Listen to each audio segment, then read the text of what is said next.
You're listening to WZYE 95.9 FM. You are listening to WZYE 95.9 FM. The most influential name in Caribbean radio in the tri-state area. Broadcasting from East Orange, New Jersey. The most influential name in Caribbean radio.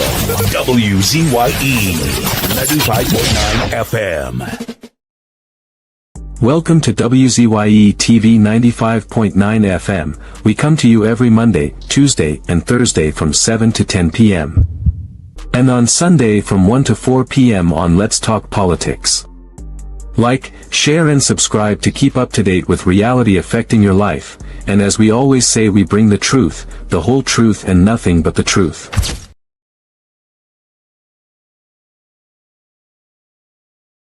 You're tuned to WZYE, the heartbeat of unfiltered truth. We're more than a station, we're a movement, grounded in facts, driven by integrity, committed to progress. We don't chase headlines, we create them. Decoding politics and current affairs to question power, not cozy up to it. From Laventille to Scarborough, whether you're in your living room or your commute, this is where perspectives collide. Divides dissolve, and tomorrow's conversations start today. WZYE. We originate, not imitate. In the Village with Uncle Tommy and Professor Wall Street. Mr. C.O.P. Hey, this is Lady Gaga. Hey, it's Taylor Swift. You're live in the mix with the one and only. Hey, this is Justin Timberlake, and this is In the Village. Yo, what's going on? This is Jersey Drake. Hi, this is Rihanna. Hey, what's up? This is Ludacris. What's up, y'all? This is Nicki Minaj. You're rocking with the best. It's In the Village. In the Village with Uncle Tommy and Professor Wall Street. Mr. C.O.P.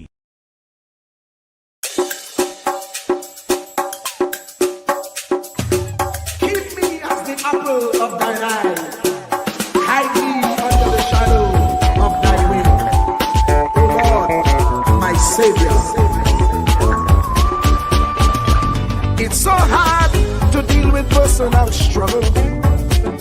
So sad when you feel alone in your trouble. It's real hard when you want to talk to a brother. It's so bad because of how some look at you after. So Jesus, come and be while you fix it. Come and be while you fix it. Come and be while you fix it. Jesus, come and be. Come and be while you fix it. Come and be while you fix it. Come and be while you fix it. Jesus, come and be. Cover my head. Satan want me dead. Cover my back from human attack. So Jesus, come and be while you fix it. Come and be while you fix it. Jesus, come and be while you fix it. Jesus, come and be. People see you smile, but don't know the hurt that you're feeling. Even as God's child, at times your heart does be bleeding. Where can you go when you're really looking for healing? Who know how to flow when your soul needs some restoring? So Jesus, come and be while you fix it. Come and be while you fix it. Come and be while you fix it. Jesus, come and be. Come and be while you fix it. Come and be while you fix it. Come and be while you fix it. Jesus, come and be. Cover me home from evils unknown. Cover my feet so I'll never retreat. Oh Lord, come and be while you fix it. Come and be while you fix it. Come and be while you fix it. Jesus, come and be.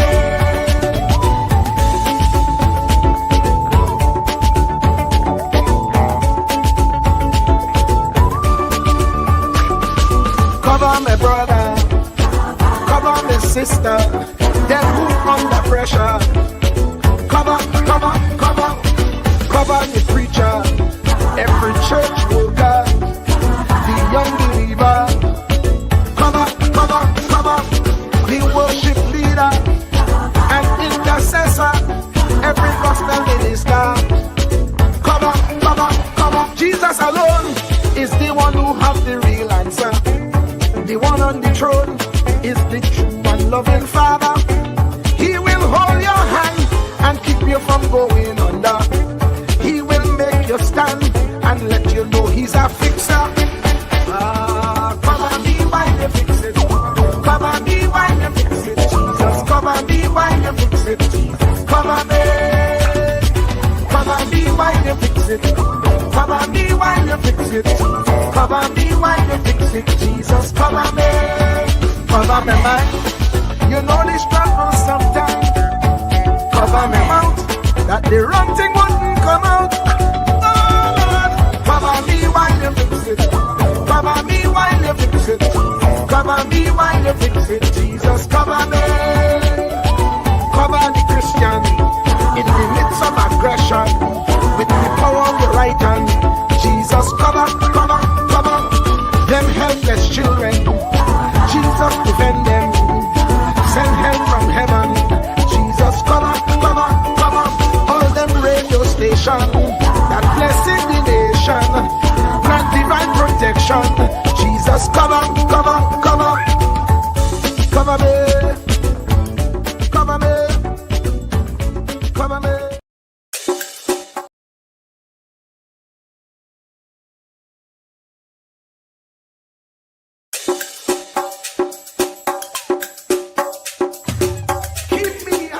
Of thine eye, hide me under the shadow of thy wing, O Lord, my Savior.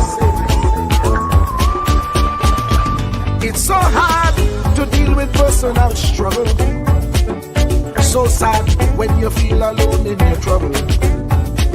It's real hard when you want to talk to a brother. It's so bad because of how some look at you after. So Jesus, cover me while you fix it. Cover me while you fix it. Cover me while you fix it. Jesus, cover me. Cover me while you fix it. Cover me while you fix it. Cover me while you fix it. Jesus, cover me. Cover my head. Satan want me dead. Cover my back from human attack. So Jesus, cover me while you fix it. Cover me while you fix it, Jesus. Cover me while you fix it, Jesus. Cover me. People see you smile, but don't know the hurt that you're feeling. Even as God's child, at times your heart does be bleeding. Where can you go when you're really looking for healing? Who know how to flow when your soul needs some restoring? So Jesus, cover me while you fix it. Cover me while you fix it. Cover me while you fix it. Jesus, cover me. Cover me while you fix it. Cover me while you fix it. Cover me while you fix it. Jesus, cover me. Cover me home from evils unknown. Cover my feet so I'll never retreat. Oh Lord, cover me while you fix it. Cover me while you fix it. Cover me while you fix it. Jesus, cover me.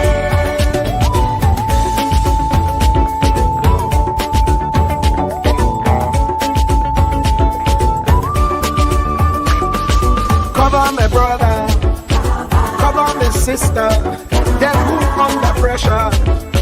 Cover, cover, cover, cover the preacher, every church worker, the young believer. Cover, cover, cover, the worship leader and intercessor, every gospel minister. Cover, cover, cover. Jesus alone is the one who has the real answer. The one on the throne is the true and loving Father. He will hold your hand and keep you from going under. He will make you stand and let you know he's a fixer.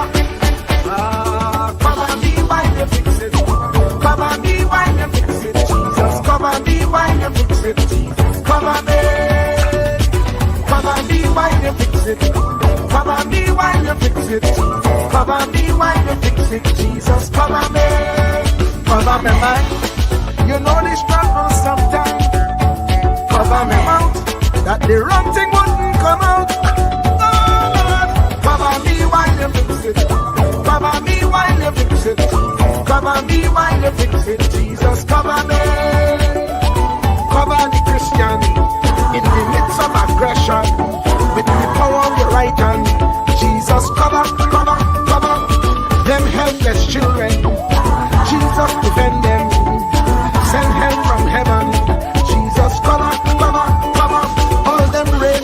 salvation, that blessing the nation, grant divine protection. Jesus, cover, cover, cover, cover me, cover me, cover me.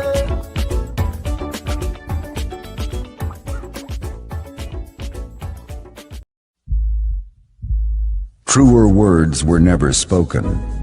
The less you associate with some people, the more your life will improve. Anytime you tolerate mediocrity in others, it increases your mediocrity. An important attribute in successful people is their impatience with negative thinking and negative acting people. As you grow, your associates will change. Some of your friends will not want you to go on. They will want you to stay where they are. Friends that don't help you climb will want you to crawl. Your friends will stretch your vision or choke your dream. Those that don't increase you will eventually decrease you. Consider this.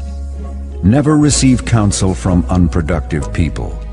Never discuss your problems with someone incapable of contributing to the solution, because those who never succeed themselves are always first to tell you how. Not everyone has a right to speak into your life. You are certain to get the worst of the bargain when you exchange ideas with the wrong person. Don't follow anyone who's not going anywhere. With some people you spend an evening. With others, you invest it. Be careful where you stop to inquire for directions along the road of life. Wise is the person who fortifies his life with the right friendships. If you run with wolves, you will learn how to howl. But if you associate with eagles, you will learn how to soar to great heights. A mirror reflects a man's face, but what he is really like is shown by the kind of friends he chooses. The simple but true fact of life is that you become like those with whom you closely associate, for the good and the bad. Note, be not mistaken. This is applicable to family as well as friends. Yes, do love, appreciate, and be thankful for your family, for they will always be your family, no matter what. Just know that they are human first, and though they are family to you, they may be a friend to someone else and will fit somewhere in the criteria above. In prosperity, our friends know us. In adversity, we know our friends. Never make someone a priority when you are only an option for them. If you are going to achieve excellence in big things, you develop the habit in little matters. Excellence is not an exception. It is a prevailing attitude. To our cherished listeners, partners, and the entire WZYE family, we extend our deepest gratitude for your unwavering support throughout our journey. Special recognition goes to key pillars of our community, Mr. Wall Street, Uncle Tommy, and Mr. COPs whose vision and dedication helped transform a humble beginning of just 5 listeners into the influential voice we are today. At WZYE 95.9 FM, we don't merely broadcast, we pioneer. We are committed to delivering the truth, the whole truth, and nothing but the truth. Our promise remains clear. We originate. We do not imitate. More than a radio station, we are a movement. We are a community united by shared values. And above all, we are a family bound by integrity, purpose, and a relentless drive to uplift. Reaching 20,000 subscribers is a testament to your trust. We pledge to honor it by continuing to challenge the status quo, amplify authentic voices, and serve the people with courage and conviction. As we move forward, we ask you to hold fast to what matters. Stand for something. Keep the fire of passion alive in your hearts. May God continue to bless you and your families. Together, we rise. The WZYE 95.9 FM family, where truth ignites community. No more rain. No more rain. No more rain. No more rain. No left foot, right foot, again. No more suffering, no more pain, no more lies. We want to see,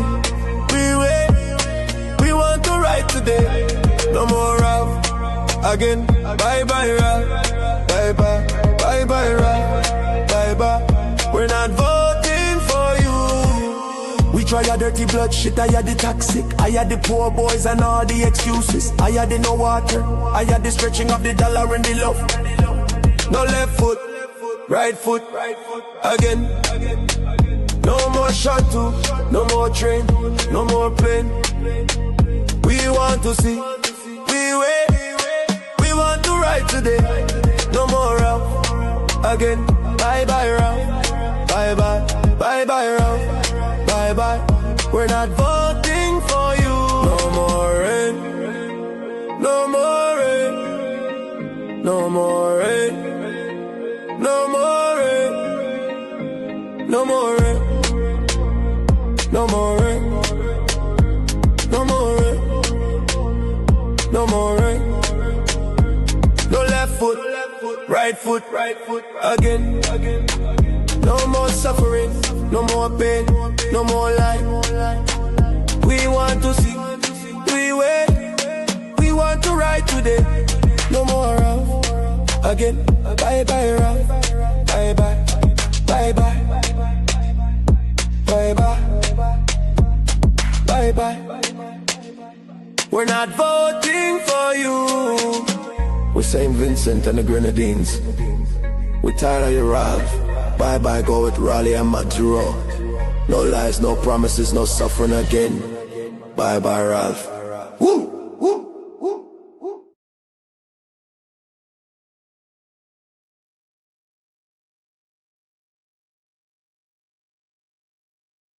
Good evening and special welcome to In the Village. This is Uncle Tommy.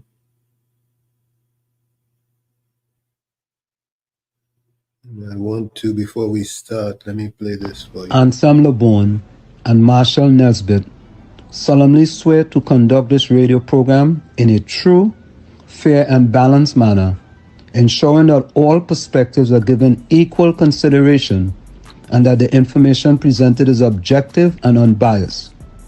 We pledge to provide a platform where diverse voices can be heard, fostering open and constructive dialogue that serves the best interests of our audience and community. Our commitment is to uphold the principles of journalistic integrity and ethical broadcasting throughout the duration of this program. Thank you. Anselm LeBon and Marshall Nesbitt solemnly swear to conduct this radio program in a true, fair, and balanced manner, ensuring that all perspectives are given equal consideration and that the information presented is objective and unbiased. We pledge to provide a platform where diverse voices can be heard, fostering open and constructive dialogue that serves the best interests of our audience and community. Our commitment is to uphold the principles of journalistic integrity and ethical broadcasting throughout the duration of this program. Thank you. Yes, indeed. I see Mr. COP's in the background. Let me add him to this. Mr. COP, welcome. Good evening to you, Uncle Tommy. Good evening to the village family, to Professor Wall Street and the family. And good afternoon to you, Uncle Tommy. How everything going, pal? So far, so good. I have a little problem here. Trying to get this. Oh boy, how did I get this? But you can talk. So far, so good. You tried to get him out of the screen? Yeah. I did something here. You gotta call on the IT man. You know, Professor Wall Street. I feel the boss lady is a real IT person. Good evening, Trinidad and Tobago, the village family. I know when Professor Wall Street come, it has some bombshell videos to drop. What a caring and kind-hearted and trustworthy government we have.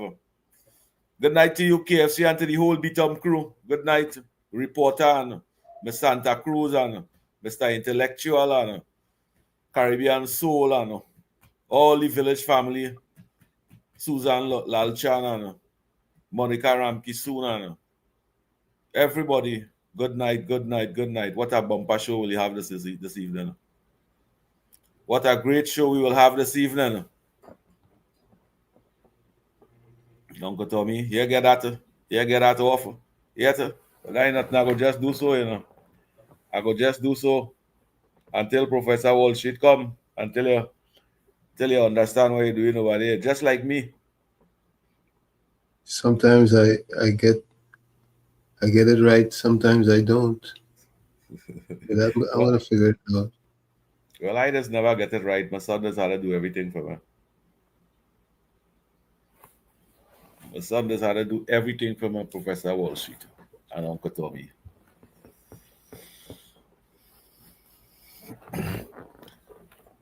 So what you're seeing happening in the news, in the Trinidad and Tobago news that you find interesting, Uncle Tommy?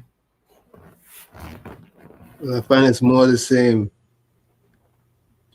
Talk about wages and wages and wages. Especially when the country has no money. Especially when the government saying it has no money and the PNM saying it has no money. And what do you think about that $100 million in medical equipment just leave to rotten? Just leave to That's rotten. sad. That's sad. Very sad 10 years. stuff. 10 years and just have them thing rotten down there after taxpayers pay for that. Sad. Millions of dollars in medical supplies too just gone to waste. Millions of dollars just gone to waste. What Keith Rowley and them was really doing with we money? There wasn't governing, there was just full in the pocket, Uncle Tommy. And what a care full in the pocket with the money just waste. Millions of dollars in bus parts and just can't use them parts and them for the wrong bus to buy it. And we had to accept those things. Incompetence. That's real sad. And today them talking, Uncle Tommy. With $100 million, all them children and them could have get laptops. And with $100 million, at least about 10 schools could have renovate, Uncle Tommy.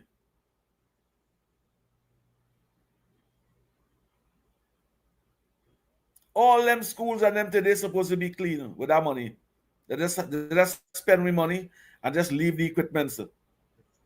Well, they didn't spend the money. It's what the People's Partnership buy and put over there to open the children's hospital.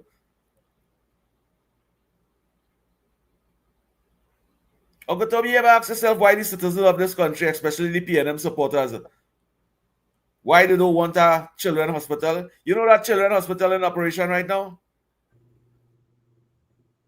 Opening in parts. The university, the David University, that in renovation right now, looking to open up the first quarter in January in 2026. I ask myself why them don't want these things. Why they don't want something good so that the future of this country will benefit. Why they don't want educated children in this country. Why they don't want children to get the opportunity to go forward in life. Why? When you look at it, what type of government we had for the past 10 years? At Trinidad and Tobago, what type of government we had for the past 10 years? Today we see just mania. Too much politics and spite, man. Good evening to you, Professor Wall Street. Welcome, Professor. Good evening, gentlemen. Good evening. Good evening. You're all going to go ahead. I want you to get a chance. We can go to the live with the UNC. Yeah, well, you do what you ought to do. You do what you ought to do. We were holding for you. Okay, hold on. Use the trendsetter here, you know. I don't know if I use the right word, but our own. So instead of Hold on, making them whole, because at the end of the day, Dupre's asset was more than his liabilities. That's right. Still making money.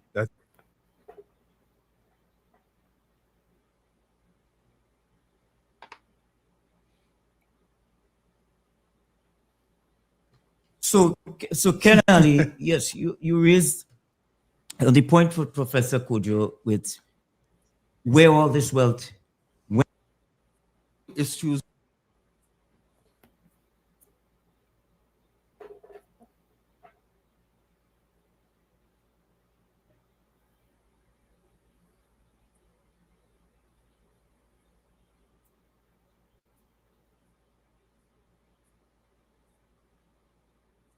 get model. It is about making money, and it is essentially about the wealth gap that Bernie Sanders talks all about, you know, and that has, you know, would you say that one ethnic group in particular has enjoyed much of this wealth? Yes, but the issue, as Mr. Pandey indicated, but when he got into office, he would argue he got co-opted with many of that, but and he didn't make the fundamental changes.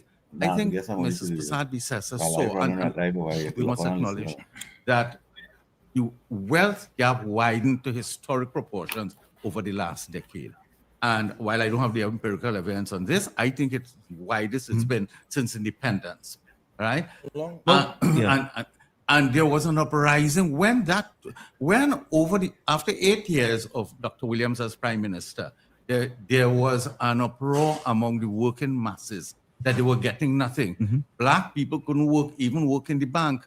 They were not getting loans. That is what caused the Black I want to get back to the point that you made. CLR James The fellow, about that. But we had that, and then Dr. Williams set up what he called the people's sector, cooperative movement, and so on, to put power in the hands of the working but mass. I want to get back which to which never took place. off. It never took It off. was rhetoric. Right, and the gulf got wider and wider and wider. Hence, the involvement by the Honorable Prime Minister is historic, and it is breaking a historic bias by a small clique that extends to, I know Dr. Kujo wants to step in, but I'll talk about this after, that extends to the elite ownership of the media. Yeah. And that explains the positions of some I want to put in a historical note here that is relevant to Prime Minister Kamala Prasad Bissessa, because from my getting to know her over the years since becoming PRO, one can see it from her biography.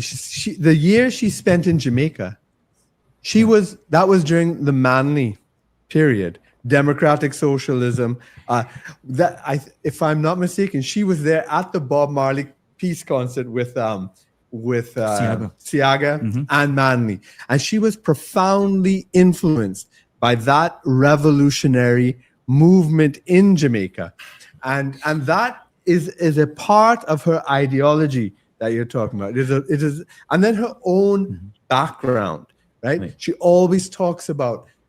Her office is right across from the market where she used to sell vegetables. You know, she is from that salt of the earth of this country, and she has a genuine personal feeling for it. It's not just ideas and ideology, and she has stood bravely instead of sold out.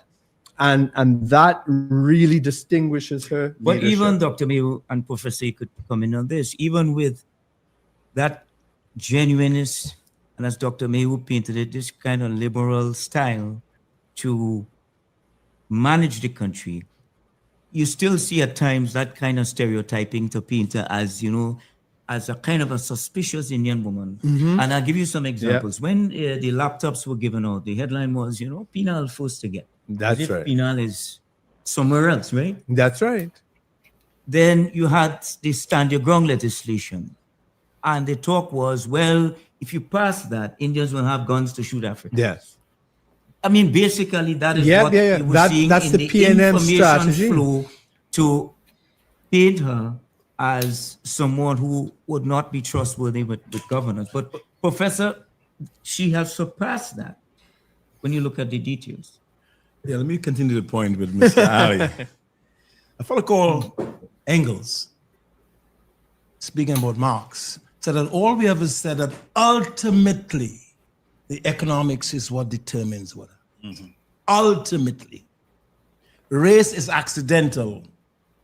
In James's book, Black Jacob, he makes that very clear, and Walter defends that. In other words, ultimately, what determines our life is the money and who controls the money. That's point one. But point two is that the antagonisms, I don't believe there's been But who controls the money controls which race gets it, right? I want to go there yet. That's part of it. But go ahead. Yeah. Go ahead. Go ahead, Professor. Yeah. I'm just saying it connected. Yeah. But go ahead. So what I'm suggesting is that race is incidental to the larger picture of what determines our being, our social, it's labor, our capacity, sell our labor power. So ultimately, that's what Marx says, the wealth is what matters. Here we've had racial antagonisms. As you always say, I never hear some Indian fella just kill a black fella because he's black and vice versa. Exactly. I have never heard that. I've always said if there's going to be an explosion of gangs in this country, people from Laventille aren't going to go down to Carney.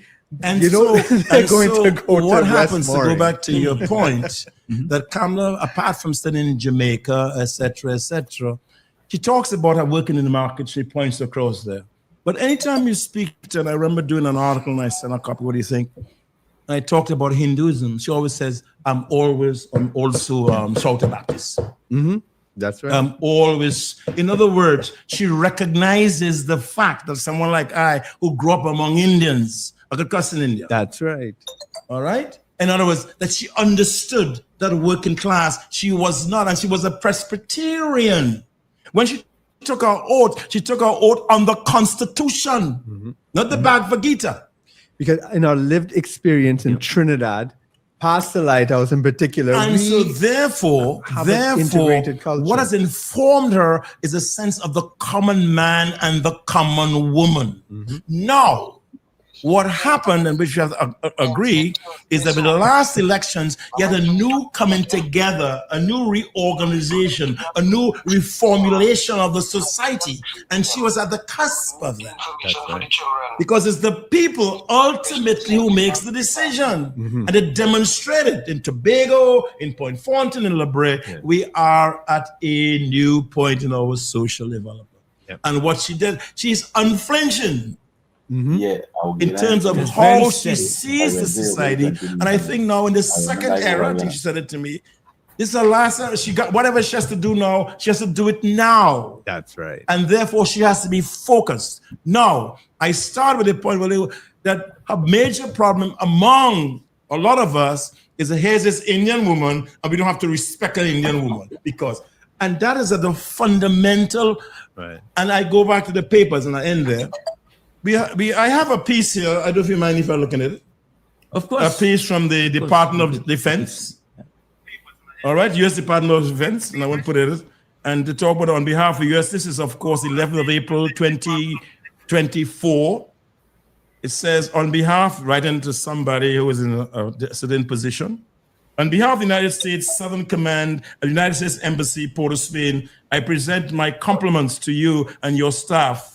I'm writing to you today regarding my previous letter and points it out dated 24 to inform you that due to operational necessity, the previously coordinated point aviation exercise scheduled for on or about the 7th to 21st of April will now occur about 1 to the 5th of May 2024.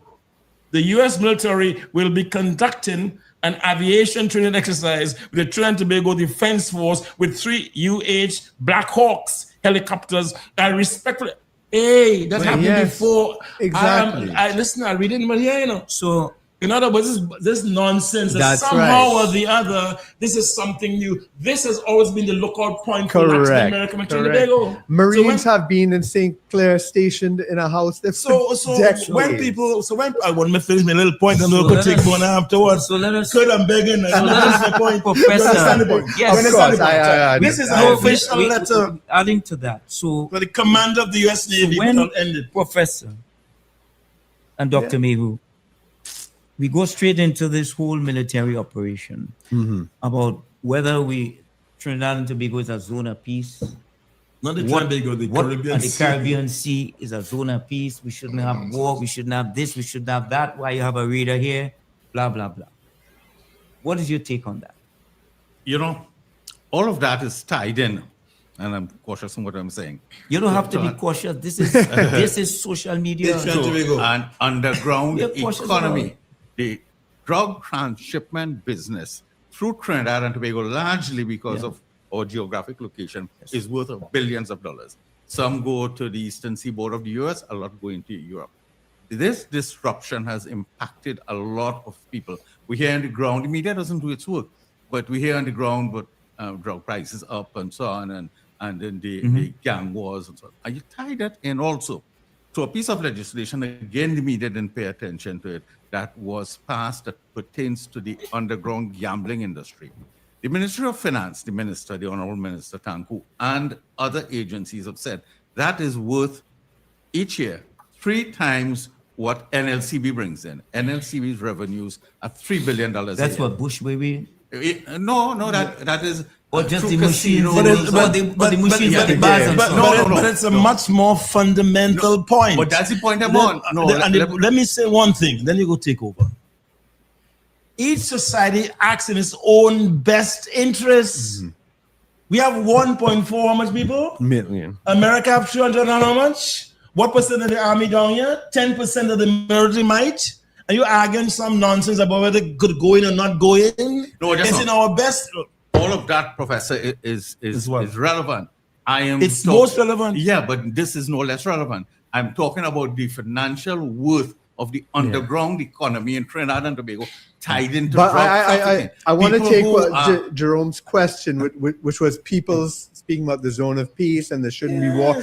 There's a concept which is kind of harsh, and I don't want to insult people who have other views, but the concept is called useful idiots, right?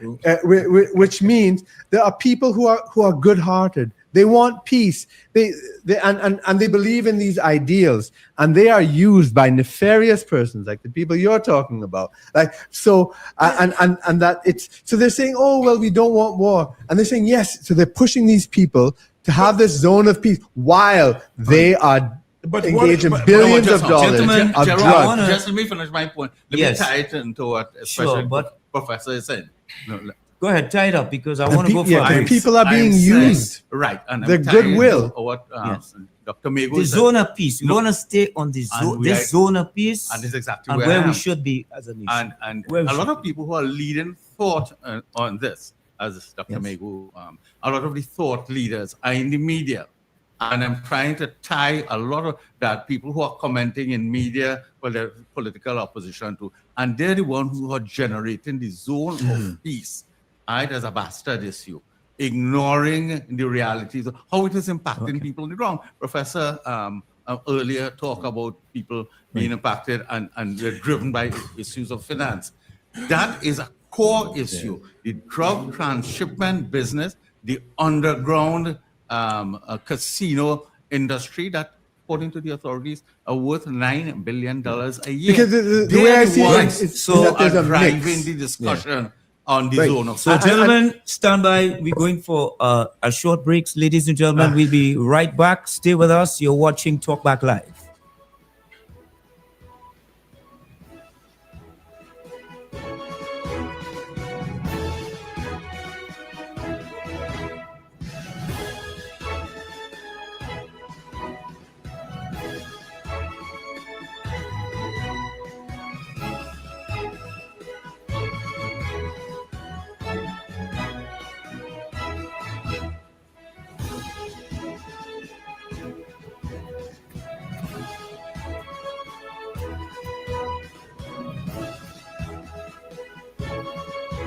COP, what are you thinking?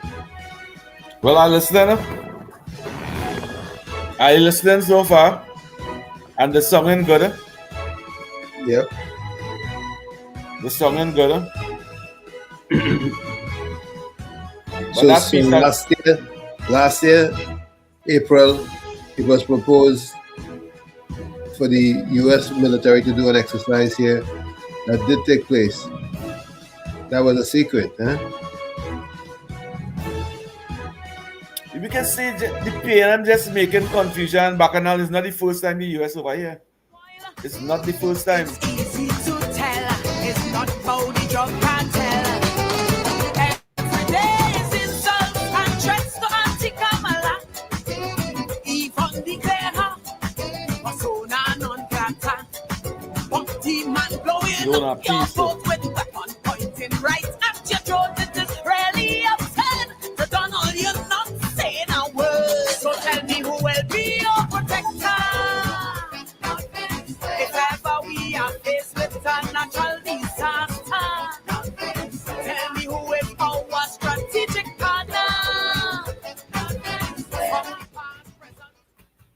Welcome back to Talk Back Live, a UNC special podcast. On set is Dr. Kurt Mehu, Professor Selwyn Kojo, Ken Ali. I'm Jerome Lewis, guiding you through this massive night. And to all our viewers across North America, welcome and thank you so much for joining us. Just to let you know, folks, that the questions that are coming on the YouTube channel, we'll be answering them on the set. Before we went to the break, we were talking about this zone of peace, Professor, and what the ordinary man is saying or not saying about it. See, my point of is, even my dear friends, look at the people. Yes. The people have said nothing. The presumptions that they agree with what's going on, they have not gotten up. I saw David Abdullah. With 24 people in the square? 24? Well, with 25 then. What I'm suggesting is that people by their behavior, just by their behavior, have really said nothing. So you think there's a great buy-in for how? But that's the only way I could read. That's the only way I could read it. Good. But that's what I've been saying, and I'm saying that the sections of the media creating a false narrative. Yeah, and nobody's saying listen, there are some people, and I'll call names that I may call names. The David Abdullahs of this world are caught up in the 1970 rhetoric of imperialism and so on, and that sort of thing. And a lot of that is not relevant in this new globalized world with the dynamics of what has happened with the Caribbean, the lack of development, the drug trade, which has caused so many murders in Little St. Vincent. One of the reasons why Gonzales fell, there were 64 murders, most of them in 1 year, all of them in a country of 110,000 people. All of that, most of it connected to the drug trade. That's right. And he had lost touch with the reality on the ground. And but Kenny Man was in power for a quarter of a century. But no, don't personalize it. I'm trying to make the larger point that the people, as David Rudder sang, are ahead of the leaders. And the people, when you see the issues written, and I'm calling names in the Guardian editorials and so, they speak, and all of that ties into the earlier point I made about the ownership of the economy, as it were. Right? Bernie Sanders said their religion is greed. Right? We talk about the plutocracy and so on. And that's what is happening here. And they have interests to defend. And they create a lot of these artificial issues. And they play upon the good, because I don't want to paint everybody who is supporting this idea as being having some interest in the evil order. Because they genuinely believe that we should be in a zone of peace, and they're being manipulated by these people you're talking about, who have the agenda. There's one way of looking at it. So you could call that cliche logic, and that's what you're saying. That cliche logic is past. That's right. You have to look at the what's going down on the ground. Absolutely. And what happens here is that in terms of, for example, how much of our goods and services come from the United States of America? 90%. Yeah. Well, 90%. All right. If you're in the international waters, international waters, I heard one of the American thing go, no, I get fried, everybody run outside. You have one helicopter. And not only that, if you take a map of the Western Hemisphere, 100 years ago, it's the same. Every 5 years in the old world, it changes. And that is because America defends. If it wasn't for the United States, Venezuela would have taken us over a long time ago. During Black Power, during the 1990 revolution, they were there in the waters. We are and we are fooling ourselves because we don't have the army to protect ourselves. We don't have an army. Yeah. What I'm suggesting is that people have to deal with the reality of the time. Correct. What's in our own best self-interest? That's right. Yeah. If we go up there and says, whatever, I said before, we're not going to overtrain Mr. Trump. The people inside the US of A, as you saw in the last election, Mondamian and fellas, are the ones who are going to take care of the business. There's nothing. But I'm saying, you know, a lot of this is also, gentlemen, built in with a lot of hypocrisy. That's right. The last ambassador received a national award. Yeah. But the vex when I get one. The last, well, the vex when you get one. Your own by the Honorable Prime Minister, I thank a million times over. But go ahead. Yeah. She got a national award. That's right. The former ambassador got a right. national award. So I don't understand all this hype about all this American. Yeah, all of a sudden, yeah. Professor makes the point about our interest, and I want to extend that thought a little bit. The PNM's manifesto in 2015 on page 22 speaks about setting up an agency, a border protection agency. They set up a committee to do that. And when they went to the National Security Council, it never saw the light of day. That's right. Then a committee, a parliamentary committee, a security committee headed by Mr. Scotland came up last year. Big report with the same recommendation. They have never set up. In the meantime, Tren de Aragua.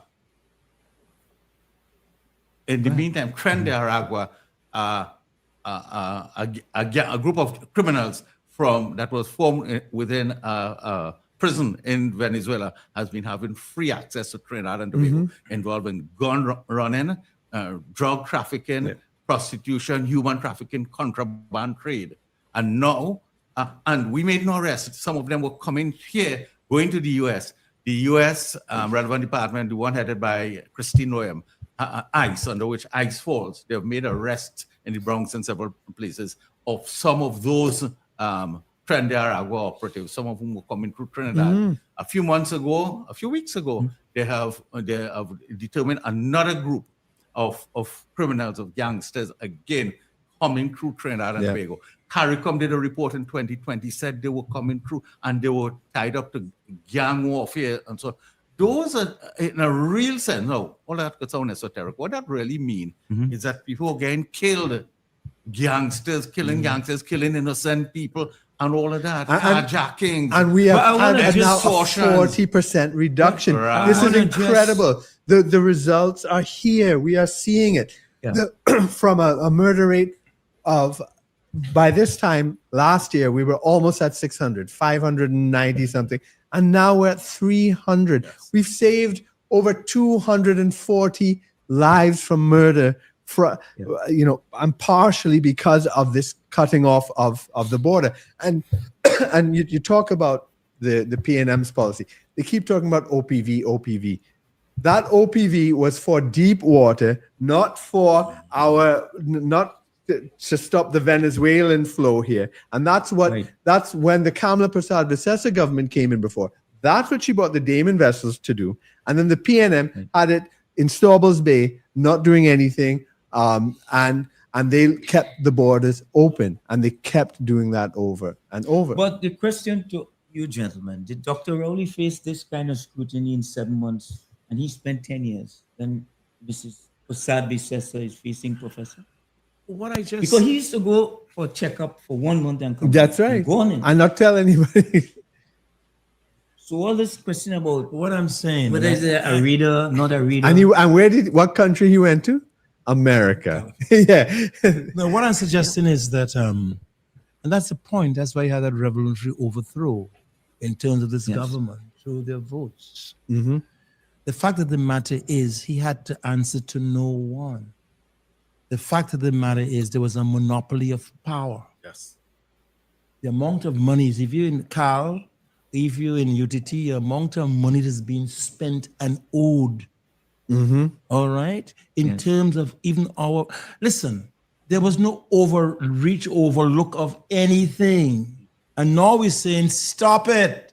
The CPAP people, stop thieving them. People who making all the have 3 and 4 gang, stop that. And we go along and say because you must bring an end to it. At my age, I live in my house, and somebody come in and invade my house. I must look and see whether they come to the back or the door first. What nonsense is that? That makes no sense. I'm in my house and somebody show up there. I'm supposed to say, well, are their backs turned or whatever? Yeah. Ultimately, life and the perpetuation of life is the fundamental principle of the world. You have to protect yourself. And if you have a story where the government is not doing that, and all the guns are owned by a particular group of people, you are at the mercy of those people. So say, therefore, what we shall do, we shall say now, you have a right to defend yourself. What's so wrong about that? They bring in all of the notions, which I think is so far. I live in the United States about 50 years. I know the United States. This notion of protecting yourself, if you live in certain communities and they call the police there in 5 minutes. That's right. We have the situation. I live in Tagarigua. About a few months ago, somebody stole some cooler because they got a eating place there. And this boy at 1 o'clock, often boy run and hold the fella, trade them hold on the fella, and they call the police. No, Fire Rivers is only 5 minutes from Tagarigua, Savannah. They take 2 hours to come. Yeah. And say, why not keep them? Say we let them go because there's not even the response. So you have to think, I have a different way of thinking about the world and how we see our own society in terms of our own development. All right. I want to get a question in from, I think this is Facebook, to any of you. Let's just assume the PM disagrees with the U.S. presence in the Caribbean. Do you believe that would change Trump's mind and what precisely the consequences TNT would face by not agreeing anybody? Well, the first question, the presumption that somehow Kamala Prasad-Bissessar has given Donald Trump the permission to come into the Caribbean. Not. Exactly. It's ridiculous. And I think that's what they spent to come in here with 10% of the what are you saying about what? Exactly. I don't have to say yes. That's right. But I don't want to say no also because I know what the consequences of that is for my economy and my people. But also too, the prime minister, when she was opposition leader, I mean, the number one problem we faced for 25 years in this country was crime. And she was determined that is what she was going to tackle.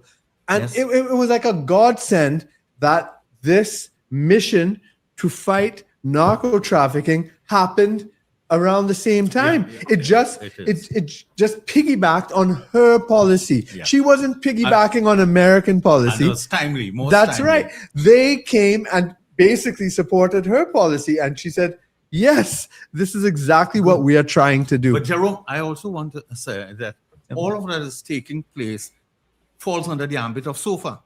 Now, SOFA, as you know, there have been several iterations of that. The last one in December. SOFA, you have to explain that, you know. Status of Forces Agreement. Yeah, with the United States. A cushion or something. No, everybody except Jerome knows that. Yeah, but the SOFA, which is an agreement that the Americans have signed with various countries around the world. There are 1 or 2 of the islands too, and it is about their putting military forces, the military people there with specific measures that they could implement, all right? And the right to bring their own telecom to discipline people by their law and so on. Right. Now, it started, I think, 2003, and then there was an update. There was an update in December 2024. And you talk about Dr. Rowley. When the media asked him at the press conference, he said words exactly, I'm not going to give the media a tutorial, all right? No, that's a State Department document. The document, of course, is not easily available. But the tenets of it, the broad outline of what SOFA permits the Americans to do is what is taking place here. And I want to go back to Jerome's point about the differential treatment. Yes. Because this debate now is very much like in the Pandey government about the ship rider agreement. Yes. And when when we allowed the Americans to come onto our ships through a ship rider agreement, which they have in many countries, then all the validating elite, the media went crazy about sovereignty and criticizing Pandey. And then when the PNM came and signed SOFA in 2003 and then renewed it in 2024, silence. And now, again, when Kamala Prasad-Bissessar, she didn't even sign a SOFA agreement. Right? She did not even sign any new agreement. And they're going on about sovereignty again. It's a different response to the exact same behavior. But Professor, you buy into the argument that you have to protect sovereignty and all I that? don't go, yes, you have to protect sovereignty. Yes. But I said the cliched logic. Mm-hmm. At the end of the day, right. you've got to go in and say, what are the particular circumstances that face your country? Correct. We have a deficit? How much? We're going to borrow what? $19 billion? Mm-hmm.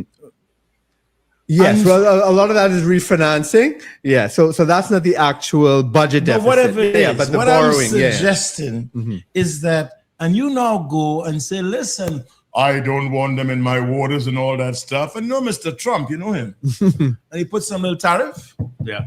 And you can't bring that in, and he put your name because your money, you have put your name, and so they can't touch your money. What thing happening here? And you get more poor people, and the well-kept. So what I'm saying, I think the notions of even sovereignty at this time is a different concept than sovereignty was 50 or 60 years and ago. in 1970 in particular, there were these words, sovereignty and imperialism. But the point is, let me just say one point, the whole native technology, Americans will not invade Venezuela. That's right. They will beat them and send and pummel them from outside. Because if at this time America send another body back to the States, exactly. Trump gone. Yes, he will not go in there. He's trying to get the peace prize. That's right. But he knows what it means. Exactly. Look at the Congress now. They're the ones that making noise. Exactly. So what's wrong with you guys? Stop, listen, and learn. The time is to be cool. That's but right. there is a prejudice point of view. And I am tying all of that to the political opposition and tied into the elites in the media.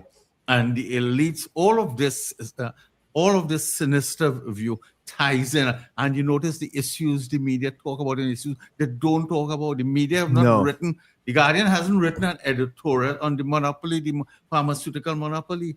And they want to know, Peter Clark is chairman of the Guardian, why every month the Guardian is losing more and more money. It's losing more and more money because it has lost its basis with the people. It hasn't taken note of the society has changed, how people are voting, or what are the issues that drive people, right? The issues with medium and small businesses shutting down. And the society has been reordered since the time of Eric Williams. But the legacy media doesn't understand that, right? And still... well, they are part of the old order. Mr. Pandey used to talk about he's being seen as an interloper. And that's why it is essential. And I started by making the point about what the Honorable Prime Minister talked about. The country doesn't end at the lighthouse and so on. There's a whole new awakening in this society that the legacy media and the age-old commentators who represent that old order haven't come to terms with yet. That's right. I want to go to this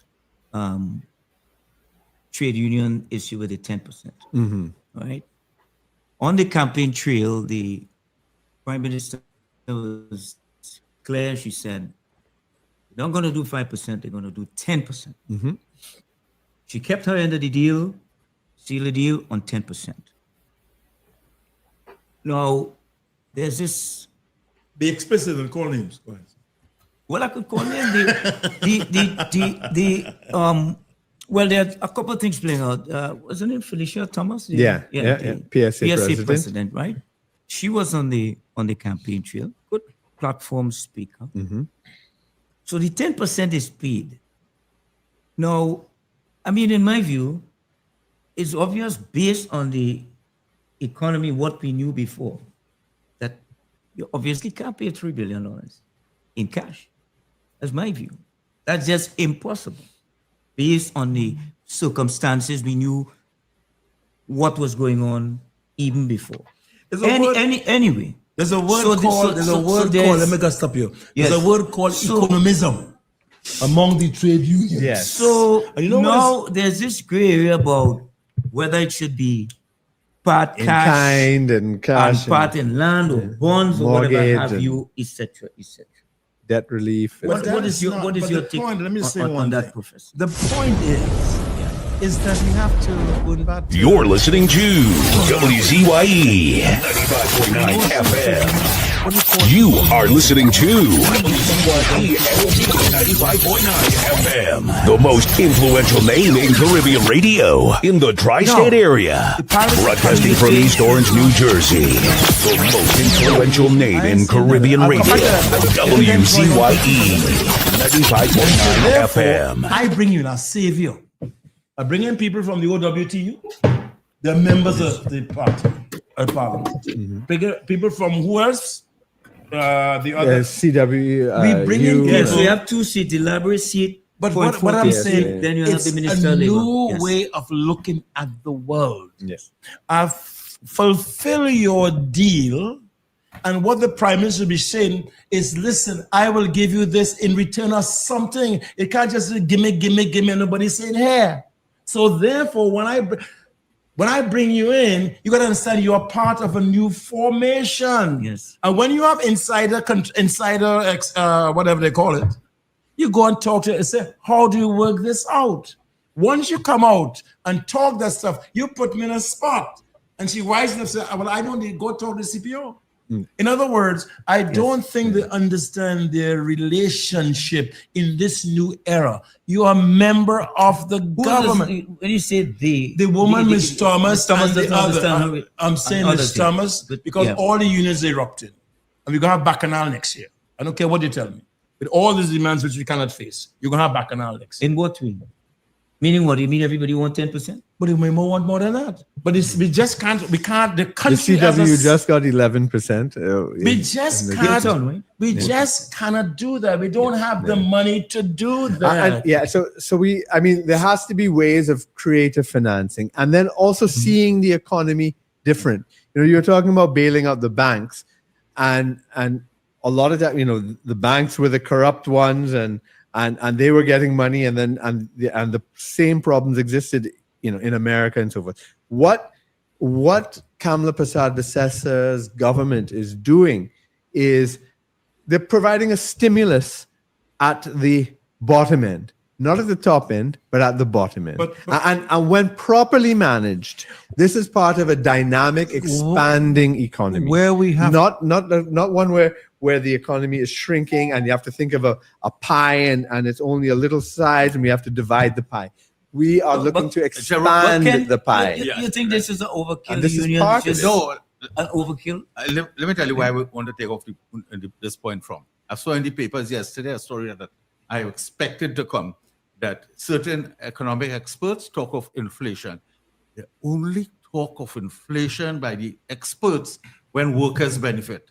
When there's price gouging, you don't hear the experts and the daily newspapers editorialize it. But just before I finish when that point, there are product monopolies, there's a newspaper in this country that is linked to 65 companies. All right? Some of them are enjoying product monopolies. And I'm saying again, this is a huge issue. Nobody comes forward. The political opposition, they have created what they are calling as inflation. Trying to break the status quo is what is and what they are calling inflation is actually demand stimulus. So it can, once managed well, right? If not managed well, it could cause inflation and everything go out of control. But if managed well, what this does is create a big demand across the society for increased goods and services, and thereby stimulate businesses when it's managed properly. And that's what we have to do. It could help regenerate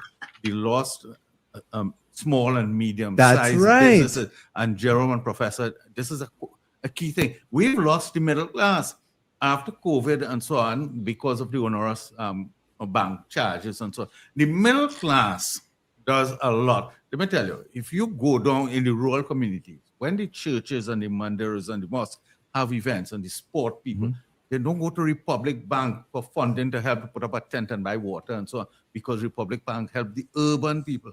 is the middle class that generates and supports provides jobs, help develop professionals, help community activities. And you see, keep tying all of this to the urban-based elite, which had no time for the working class or the middle class for small businesses. But Dr. Mehu, Professor, we just saw, to add to Ken's point, 100 million in US dollars from the Exim Bank went to one group. And when you look at the circle, it was just like maybe 4 or 5 people. Right. And that has been going on for time. I think even Republic Bank had some issues with where all this cash was going. So they're making this $2 billion every quarter, but it was not going across the board. Correct. Concentrated in one corner. Yeah. And you think it's because she's trying to break all that? I think we are having all this pushback. I think Kurt began by saying that she is a disruptor. Yes. There's no revolution without disrupting the Correct. status quo. And that is what she is doing. Jerome, I just want to pick up on what Professor is saying and agree with him. I saw again in the media, the hypocrisy is pulsating in this country. The small chambers of commerce talking about the inequitable distribution of foreign exchange. They're complaining they can't get foreign exchange. Of course. Business have to shut down and so on. So they removed the head of Exim Bank, whatever the... Yes, I saw they that. remove him, and now the same chambers of small chambers... They want to know why he's gone. Yeah, they want to know why he's gone, and that, not surprisingly, lead story in a certain newspaper this morning. Yeah. Not the opening of the Coover Children's Hospital, eh? Absolutely. Yes. At the same time, all roads lead to a certain direction, All roads lead, and the media does not examine this. But it's not in the interest to do that. That's right. Because that is the way the old colonial economy was run, right? And so, the way why banks were set up in this country, it's amazing in this country. It's so hard to open a bank account. Shouldn't banks want to take your money? But it's because it was just for the wealthy, like the planters, to send their money back. The banks just call a penny bank. That's right. Yeah. And Charlotte Street, and why you open the penny bank is because these leading nations should never lend any money to the poor people. The credit unions and the penny banks. That's right. And the banks have always been there to siphon out you go to the money. Bank and you want to get a statement, they charge you $50. The poor people, they get a one-page click. In our banks, you lose money when you save. When you put money in there, the bank charges are more than the interest you get. You don't make money by keeping your money in the bank. You lose. Let me make this one, because with me, a lot of roads lead to the media. The Prime Minister has indicated, and she has begun, she changed directors at FCB, and she's changing directors, government directors, because it's majority owned by the state at Republic. And certain newspapers, again, certain media houses, asking if all of this would destabilize the commercial banks. They didn't ask that with all these onerous charges. Exactly. And that's what Did that destabilize families? Destabilize savings? If you just leave your money in a bank, your balance declines every month. You don't do anything, but it's declining. That's everything. Right. That's where the revolution comes in, and that's what we have to still agitate to support a program like this. Exactly. The Honorable Prime Minister said, go forward because we support you and understand what you're doing. Correct. And part of our thing, forget them. I'll tell you, a leading businessman, I won't name his name. I won't name him because he has been in a lot of trouble with the former government, right? But a leading businessman called me today about the Forex issue and the problems he had in butting heads with the past government.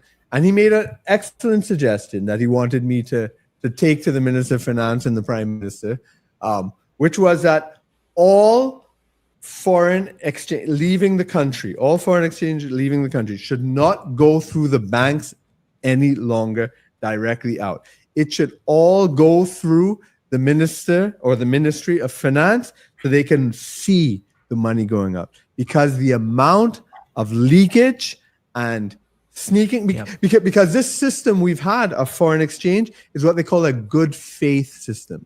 The central bank gives it out to the commercial bank, and then the commercial banks decide how, when, and who gets the foreign exchange. All right. No other island in the Caribbean has these kind of limitations. You know, you could go to Grenada, Antigua, of course, Guyana, all Barbados, and US is easily available. Why Trinidad with an oil industry, a gas industry, ammonia, Point Lisas? We can't get US? So, Dr. Mayu, hold your thoughts, right? So, folks, we're going for a short break and we will be right back. This is Talk Back Live, a UNC podcast.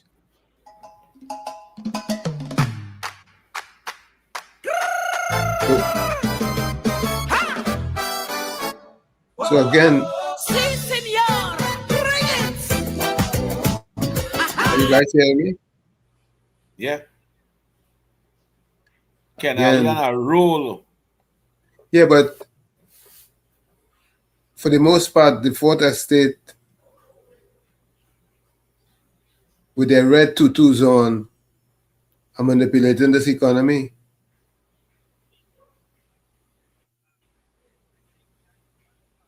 And trying to hold back progress, trying to hold back development. But I like Selwyn Kojo that exposing them. Yeah, them the one that's good for this country. What do you say, Professor? Yeah, the Tommy, you're absolutely correct about the fourth estate. You know, that is very significant. And the second part, when we talk about the zone of peace, if you look at the top 10 countries in the world for murders per capita, St. Vincent is number 1. St. Kitts is number 1. St. Vincent is number 2. Jamaica is number 3. Haiti is number 6. T&T is number 7. And St. Lucia is number 8. And Bahamas is number 9. Number 10. So think about it. We have all these Caribbean countries / islands who is in the top 10 per capita for murders. And you want to call that a zone of peace? That's because most of these are transshipment points.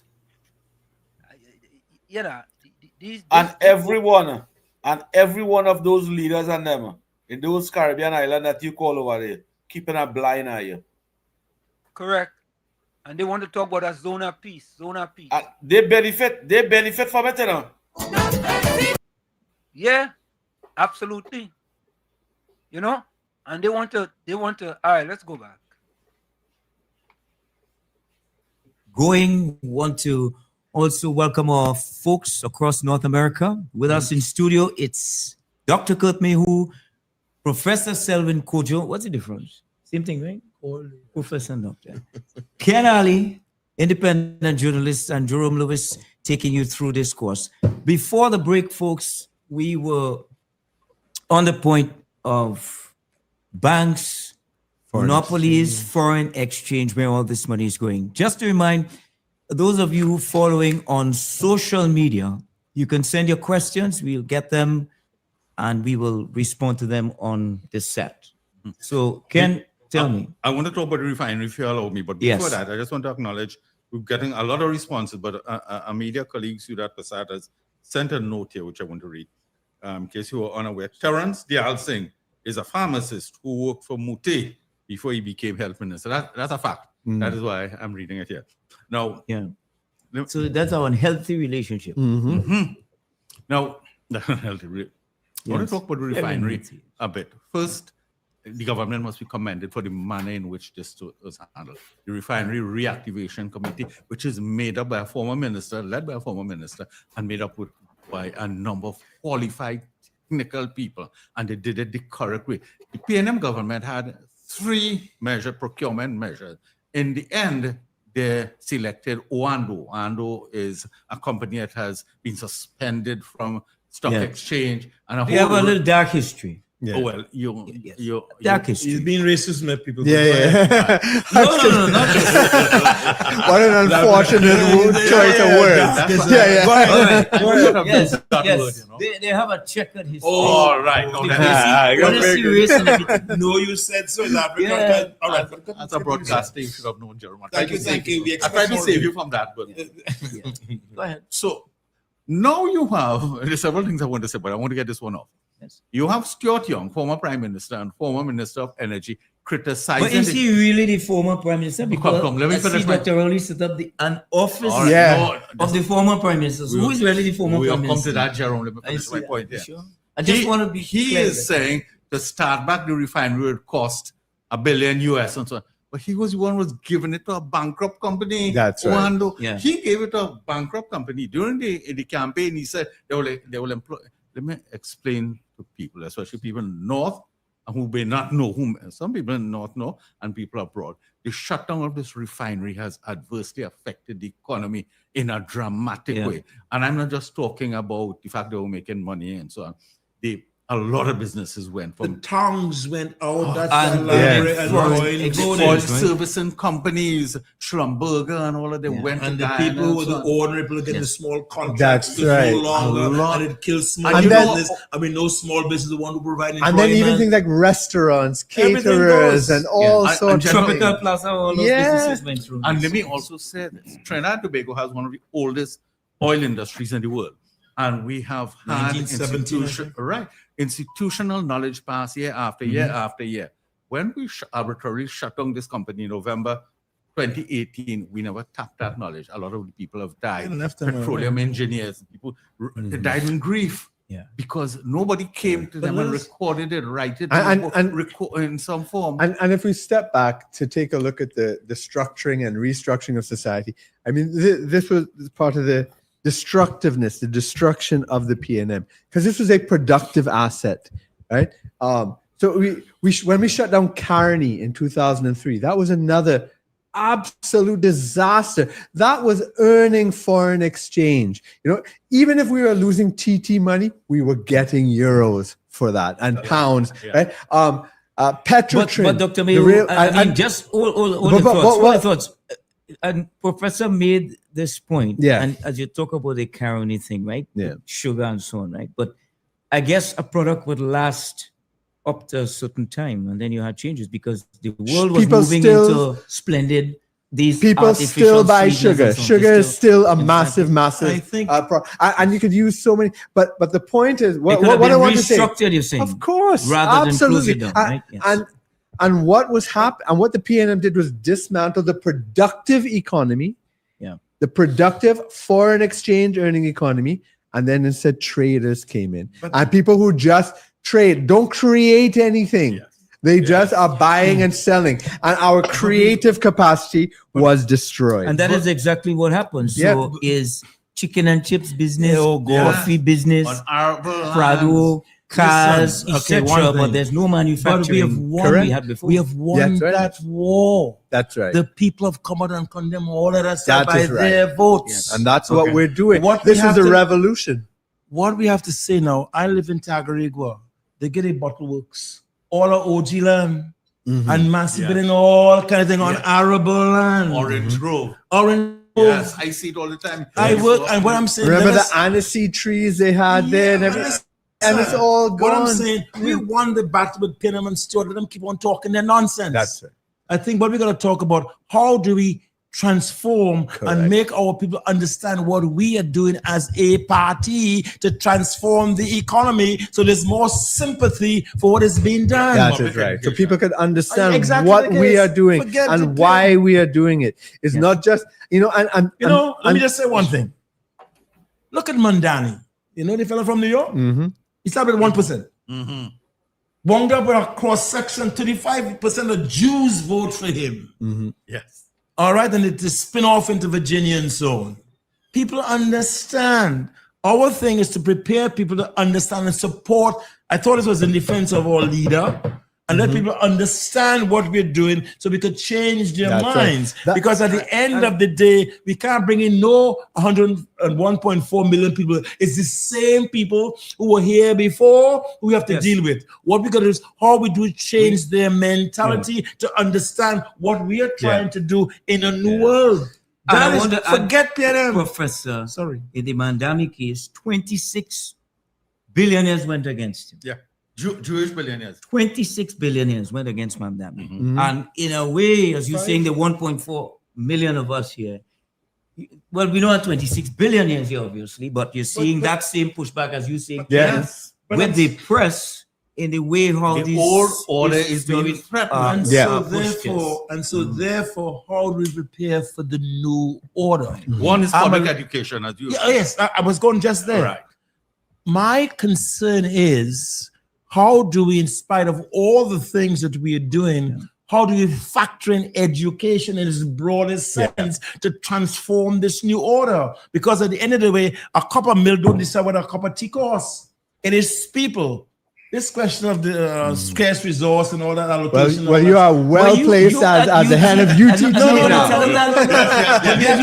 You have to get the support. I'm trying to say to you, you have to create an atmosphere where we understand. That's right. That is where that fundamental, and where we have these conversations, I older, etc. But to get people to understand that their participation. And this is exactly why when the Prime Minister was speaking about dismantling URP and CPEP, saying, listen, we cannot have a nation of grass cutters. She wasn't being cruel. She wasn't being heartless. She was speaking out of love, because she knows that this is not a future for you, right? We want a proper future for this country and for you, your children, and that is what it's about. It's creating this productive economy. I just want to add one line to that. Among those who criticized her on that, among those, I mean, several others, was Faris Al-Rawi, who pulls in over $100 million a year. Right? So it typifies what the PNM has done through the years. He's a man who recused himself from cabinet meetings well over 100 times. And you know, and we can see it in a shorter period of time of what happened in Tobago, because when the PNM took over Tobago, it was not. There was agriculture, tourism, small business, and then basically over those 20 years, almost everybody worked for the THA. Those things closed down. Yeah, and the whole labor force basically worked for the THA. That is that model. But and now that we have elections coming up in Tobago, this is what Farley and Watson Duke, I see, teaming up with Farley again, saying that they want to fight against that and make Tobago productive again, wealthy again, and have dignity and pride, and not just beg the state for employment. This is what we have to create here, and this is what Prime Minister Kamala Prasad is doing in a revolutionary way. We've never seen these types of changes in this society before, so fast, so much in almost every single area. I want to go to you, Professor Kojo. You keep talking about this revolution and the revolution. In your own viewpoint, your own mind, of all the things that KPB 2.0 has done, which one really, would have impacted you to say, yes, I like that? I like CPEP. In the terms of, I like CPEP. Yeah. I like CPEP. Cut them. It's non-productive labor. 3-man hold up a thing and so on. Where are you going with that? Exactly. Now, I think language is important. Would have made a difference if you said, listen, we are suspending this program as we look at it rather than we go terminate it.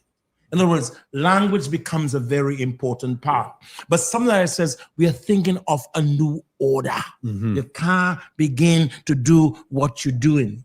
I like what happened even yesterday in terms of $100 million, I think, just put aside. We have to do another way of looking at development. So my sense of it is you have a new order. Look at the fellow people, even the makeup, in terms of who is the deputy prime minister, who is the AG, and so on. It's a different way of trying to understand and utilize our talents in a way that draws on. I think it's another way of, and she has the foresight, but she's brave. And the belly. That's right. She has the brave. And what I'm suggesting, but so you're talking revolution. I saw another one that I also think in terms of the life she understands. If you read the Bhagavad Gita, you read the Gita according to Gandhi, the different stages in Hindu life, but she says also sort of Baptist life, when you go through different stages, family life, etc. When they come at the end and you're saying, no, what do I want? What legacy do I want? So I don't have to, if you tell her, I can't call the minister, who says you go break the foot. If your thief we go put you in jail. Mm-hmm. It's a new way of looking at the world. That's and right. so you're saying to me, what do I see? A bravery, a clarity, etc. But that's what I'm asking. Forget him. How do we support her in terms of trying to transform the world that she is? Which one in the revolution that struck you the most that she has done? The monopoly, breaking the monopoly, because I see it as heart at the core Yes, of you're dealing right. with the elites. At You're the right. core, and it calls for critical thinking, and it calls for courage, tremendous courage. Because we talk about the age-old axis of small, concentrated power, which grew. The World Bank call it state capture, right? Because it happens in other countries. It happens in South Africa. Yes. Right. They call it state, and Yes. that is what happened under the last 10 years, in particular under the Rowley administration. You know, my late lamented media colleague from TNT, Keith Shepard, many years ago called Dr. Rowley the Black Syrian, and I don't want to bring ethnicity into it, but he was talking about Dr. Rowley's affinity to certain black business, the Syrian business. Yeah. And that, to me, and every other thing, I'm happy with all the other measures she has taken, the measures she's taken with respect to children, reforming hospital, dealing with the NIPDEC importation of drugs, all of that. But you see, dealing with that and monopolies generally, pharmaceutical, because the pharmaceutical monopoly deals with poor people, single mothers, the infirm, and so on. And that is the single. Mehu, in terms of a revolutionary. And I recognize this. And what moved me, it literally moved me. And it was from when she was in opposition, of course. It is her. You see, right here, we're talking about ideas. We're talking about ideologies and programs. All of that's important, but the foundation is love. And she loves this country. She loves the people. She and I remember she gave a speech. What it was the budget speech in 2019. And she was talking about, because I had not joined the party at that time. It made me join the party. Yes. And she was talking about how she was selling rice and selling bhaji in the market and talking about building an economy. She was proud of her history. She wasn't ashamed of it and trying to become American or something. And she wanted to build on this. And she had this of ordinary people, and you see it at our public meetings. Like, she would always, every week we go out in some place, and you just see the love between the people and her, and all the policy that we are talking about, all the abstraction is based on this fundamental love of ordinary people, and that is what always I would say what I like with her is the recent stance, Ken, on this noise pollution. Yes. This Brian Lara Stadium, Hasty Crawford, and so on, and have firm stance on it. Because a lot of these people who making noise is a small group. That's right. A small group making millions. And in some of these places, they won't even pay the fees. But Jerome, hold on. Everything was waiver. And I like a firm stance to say, listen, that's it. Maybe, as Professor was saying, sometimes the language has to be, but I don't believe so in every circumstance. Because sometimes you have to be rigid with things that have been going on for years to break it in this place. It has to have a kind of little dictatorial language inside as you relate to the public. It may not come across as palatable as you would like it to be. And even if it does comes across palatable, you're still going to have the same criticism. That's right. But I like a firm stance to see, choose an alternative venue, go and have your fun. Because I'm going to tell you something religious here. I'll tell you right? too, Mehu, gentlemen, even in this town, there are fellas selling all these costumes online, and that money don't come back in. That's right. That going outside of Trinidad is in US dollars. You see, they ain't telling you all that. See, that's why. And the state puts out millions. You see, millions. You see why I was in this carnival, right? Why I was smiling? But that thing going to the same as small group of people, and she said, "Hold on, just now, coach, hold on, you're getting." And she says publicly, "I'm going to cut that," right? And she has the support of a good minister. I might be a little biased, but a good minister culture who's doing a good job. A little biased. No, a good job to bring that to heel. Absolutely. Eventually, so that there's a level, a little more fairness. Yeah. Because and what I was just going to say quickly is that's what I like with that. One of the aspects of Hinduism and in the depiction of the Hindu deities, right? Every deity has a weapon, as well, because in order for truth and love and goodness and righteousness to prevail, you have to be able to fight for it. Because if you don't have bravery and courage, evil is going to win. You cannot be unwilling to fight for what is right, to fight for the people and expect goodness to reign. Right. And this is what she's doing. And you know, Mehu, yeah. To add to that, Professor, come in. That's a point that Dr. King made, that time is neutral. He said the only people who use time the best is people of ill will, not people of goodwill. So it's neutral. Right.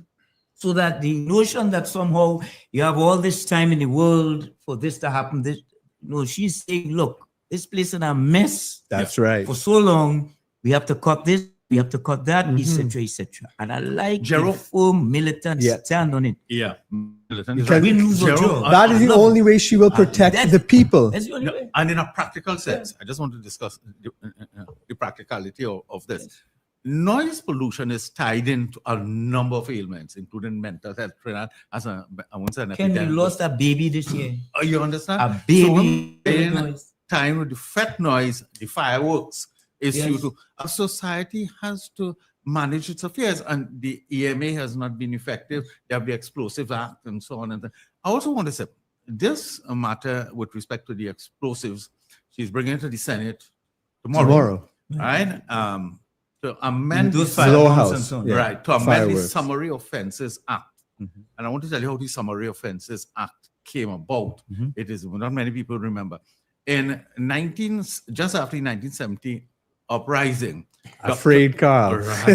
Dr. Williams, Attorney General Carl Hudson Phillips, attempted to bring in a law called the Public Order Act that meant that Jerome couldn't walk down the street and meet three fellas and talk. That was a gathering. You couldn't stand on a mic and talk to five people. You'd be arrested.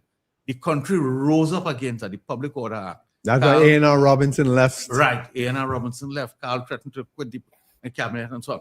And he withdrew, the Prime Minister withdrew the Public Order Act. And you know what he did? He introduced the Summary Offences Act, and he brought all the offences into piecemeal, and they didn't require a special majority in Parliament. Right. That's the history of the Summary Offences Act.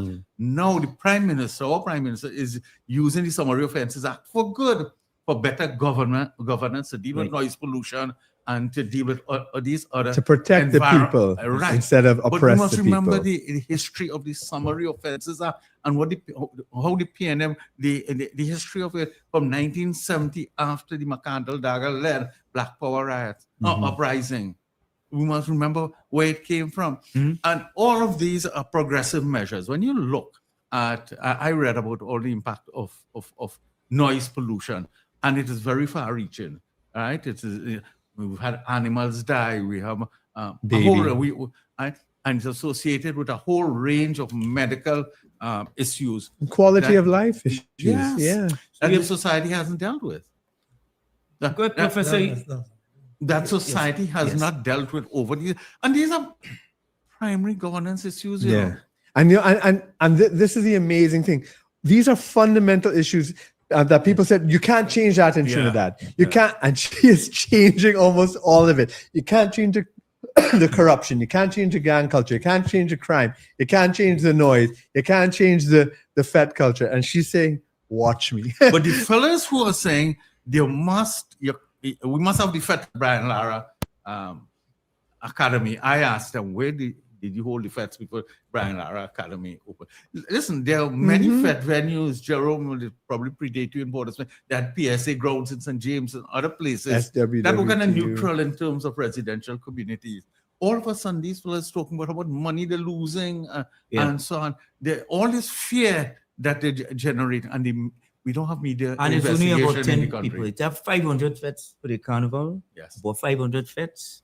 So, and trust me, carnival will not die. Never. As a result that you don't have it may die with lack of originality. Not in Trinidad, Professor. Not when we like a jump up.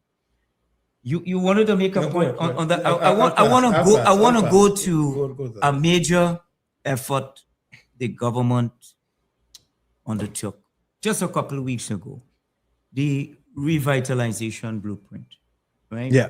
I don't know if you were there, Ken. Well, it was a big time invitation. Not at all. I viewed it on television. So the Minister Jolene John and her team, along with the Prime Minister, of course, laid out this massive blueprint.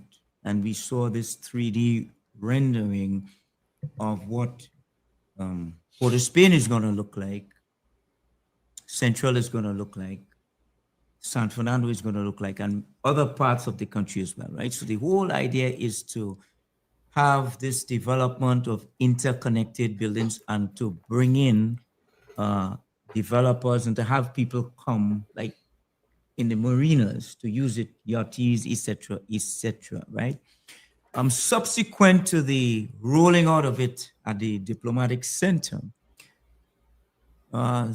Minister John and a team went to the Middle East, and they came back reporting that the outlook is very good. In fact, I think one of the key things about the blueprint was that my understanding of it, it was the first time you had the rollout of a big project, and on the same day you could have put in the RFPs. At the same day, it was done at the DIP Center, and that is going on until January, when everything is going to be opened up, and then we will know who's doing A, B, C, D, or E. How do you see that in the vision of taking the country forward? I know Professor always says there's difference between development and growth and so forth. So, Dr. Mayo, when you look at that plan, this is definitely part of it is to create jobs as well, and to get the place moving too. And because what this is, it's a reimagining of Trinidad and Tobago. Right? It's not just saying, oh well, let's just go on with things as they have been and tweak here and there, because by making us a global logistical hub, you have to remember that's the rubric under which it's organizing, a global logistics hub. That means the vision is that we are going to be a central part of the global economy. We're not just going to be a little backwater and doing something by ourselves. We are going to be plugged in. So Mayaro and the oil industry, the ports, the marinas, all these things, it's part of that we are going to be now more connected to the world. We are going to be a world-class society, like how Singapore moved from slums and backwaters to become a major node in the global economy. So the vision is for us to be a node in the global economy, and that means we have to upgrade everything. Right? We have to upgrade everything so that we can be worthy participants in the most advanced sectors of the global economy. And so it's not grass cutting. It's not just doing things that have no purpose or vision. It is putting us on a whole new plane of development, and it's going to turn us from what is our budget now? About 60 billion. We will become $1 trillion economies, which is what we should be. That's where we should be moving. It's expanding. And the PM yesterday also announced that well, soon, because I think Guyana is doing Yep. this medical building hospitals that we be sending people across. They can go across and work and all that. So, Professor, you are man. You mentioned before that you lived abroad for a long time, so you are accustomed with tall buildings. So you always you don't have to be looking up in the sky. I think. What do you think about? I think that the point that Kurt made about a global hub and so on, I think we have to be very careful. I mean, part of the problem, one has also to be critical. You have 129 projects to be done over a very short period. You need much more planning to get that done. You can't bite off more than you can chew. And I think that's an important consideration. The other consideration, you go around Trinidad and Tobago and you see the roads and you see the potholes. In other words, this has become a disalienated factor in what's been going on. So while I think the perspective is right, I think scale is also very important. And I'm saying, I go back again, you can't invent another 1.4 million people. But Professor, it don't really work so in the real world.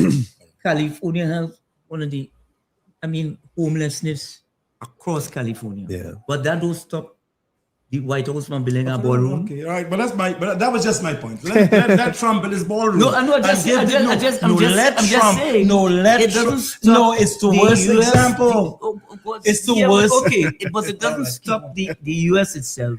It doesn't stop Silicon Valley. Even though Silicon Valley. Yeah. Silicon Valley from doing what they have to would do exist because you have a certain group of people That's right. and you have a tradition and people buy into that tradition. It's much easier. Yeah. All right. Right? The loop. Let me provide, if I could, a measured response to all of this. So we're not giving measured responses. Let me give a measured response. But I don't agree with Professor that you have to stop here because the roads are bad to do this. Yeah. No. But and in fact, I think to take what he's saying into account is that part of the upgrading, as I said, we have to be a society worthy of that. So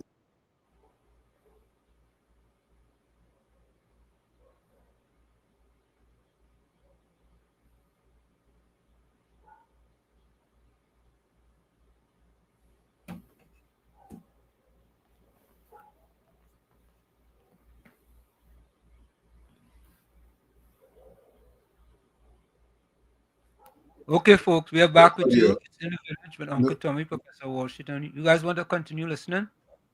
No audio. Yeah, there's audio now. That's You guys want to continue? Huh? Yeah, I do have a problem. We can listen to them until 9 o'clock. Them songing bright, them songing good. All right, let's continue listening. Caribbean soul can't take them. You can't create those 50,000 jobs. Even them road we have now. I mean, that just. Well, we have plenty of road to pave, To have that kind of grand scale employment. Let me give you measured response. Yes, go ahead. Let me hear the measured response. Go ahead. Thank you. You know, I like what Kirk said about reimagining. Yeah. Now, when the revitalization plan was announced, Brian Manning said that was his father's vision. The only problem with that is that his father never implemented any. His father was at the center of what they call Vision 2020. And instead of developed nation status, instead we got dangerously close to a failed state. Now they have Vision 2030. Again, they weren't able to develop. A society must think big, must have ideas, but a society must be cautious in terms of what it does. And it is never that you could only put up a big building and create other development when you fix all the roads. I remember years ago as a young journalist, the same PNM government was building the National Library in Port of Spain, and there was a national debate over that. Why must build this library and so on when they have potholes? And the counter argument was, you will never have everybody up to speed, but a country must look at fresh frontiers. And I think this represents that. But I'm almost through. Every project is not going to come into fruition in quick time. They clearly, and I read it, I studied the revitalization plan, and there are several, and they're all tied in to development and job creation, utilization of local because remember, talent and local products. Remember, this was part two. This is the private sector part of the 20,000 jobs. Remember that whole drive, because the PNM left the state sector unmanned, unstaffed, with acting appointments, and so after the 20,000 jobs application in the public sector, this was a part two of it. And so the prime minister she always has her ear to the ground, that this is not only about the fancy buildings of Vision 2020, it's about the jobs, Not only that, sustainable jobs for everybody. That's why we're doing it. Ojo is the big man at UTT. You have thousands of people there graduating with degree in this, degree in that, whatever. They have to find some way for them.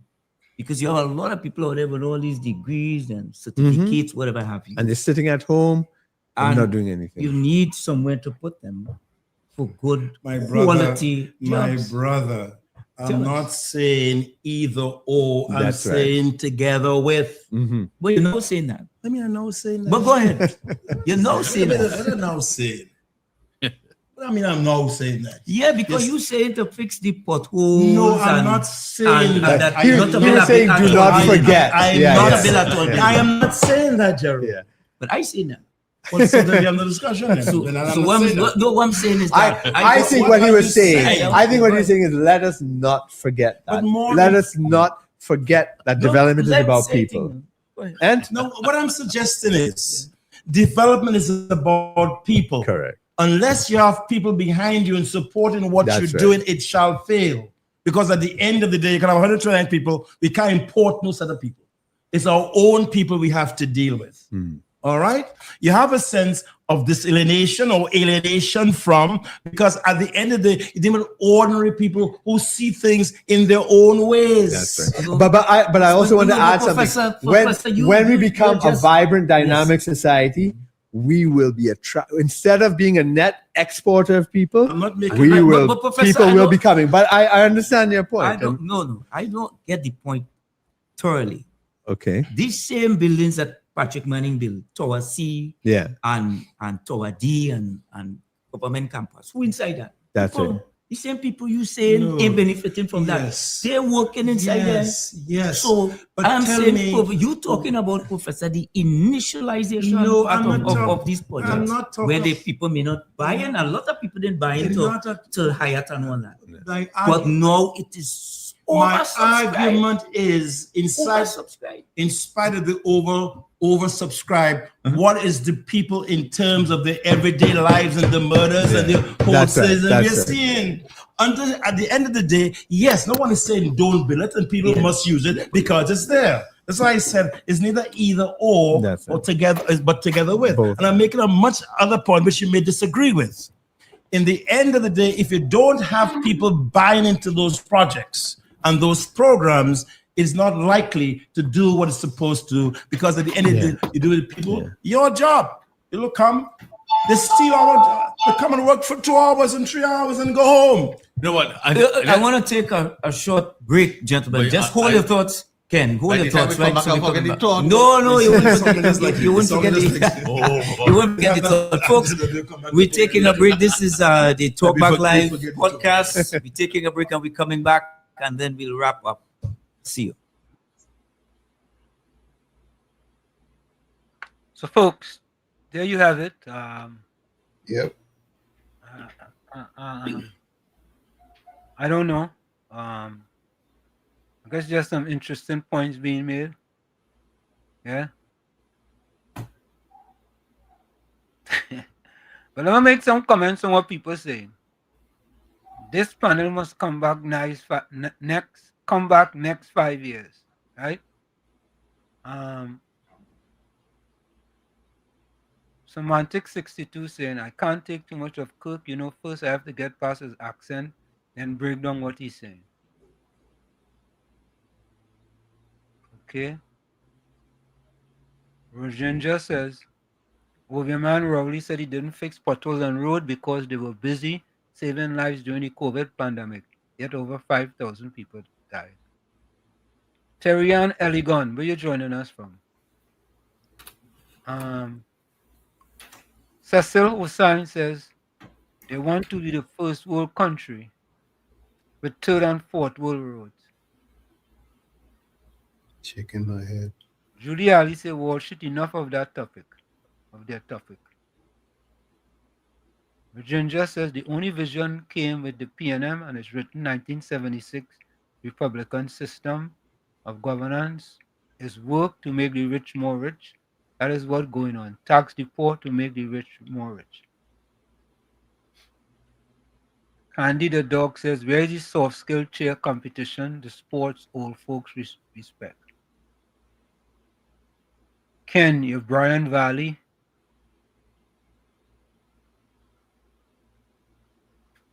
Mr. Intellectual say we don't have the facilities to accommodate that economy.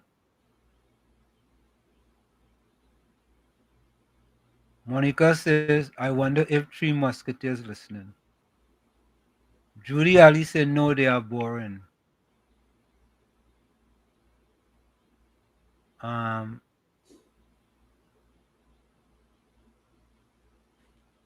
Mr. Intellectual Kirk, we're almost there. The PNM spent over $500 billion and nothing to show for it. What we do have to offer to make $1 trillion a year. I noticed some of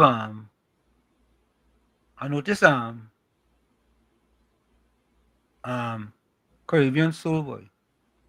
Caribbean Soul critical boy. Let me see what Caribbean Soul is saying there.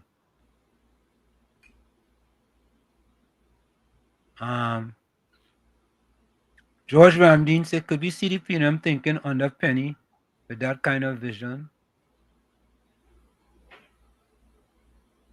Volsang say, oh Lord, here we go again. I wonder what Volsang talking about, right?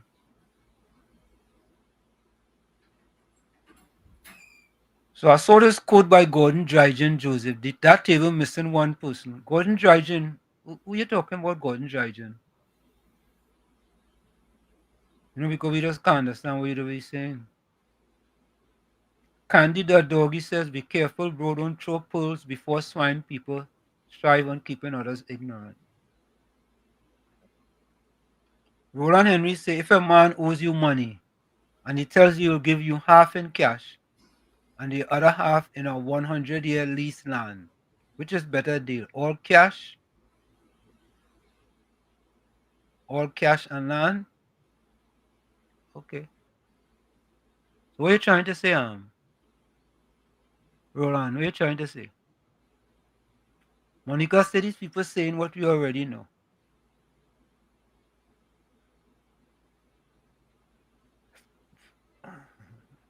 Paul Degal says a Guyanese with an American accent is really some weird. Okay. Tell me you already addressed to us first then, right? Yeah. Okay.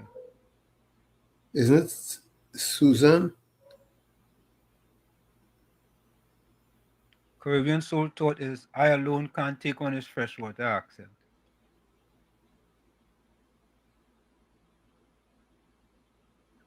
Candida Doggy says, did you hear of Project Polaris? Google it. Here it is. Could I need freshwater accent has make me sick. That's Caribbean Soul boy. Right.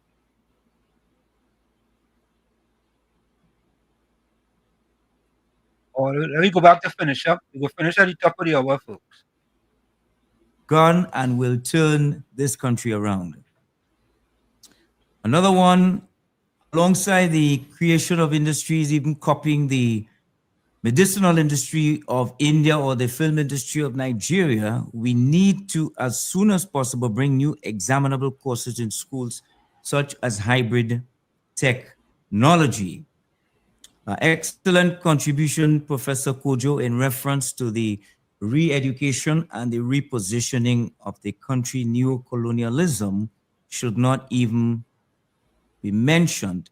It's a crucial time in our country's history. Change is absolutely necessary in these uncertain times. These are just some of the comments coming from our viewers online, many more, too many to read at this time. But Professor, I'm coming back to you on this whole idea of social development and people.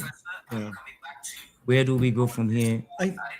You're saying it should not be just about money, but it has to capital, be about the land, people. labor, that's development, and we know that. I think our big point, and we've had monies flow through this country like Epsom salts.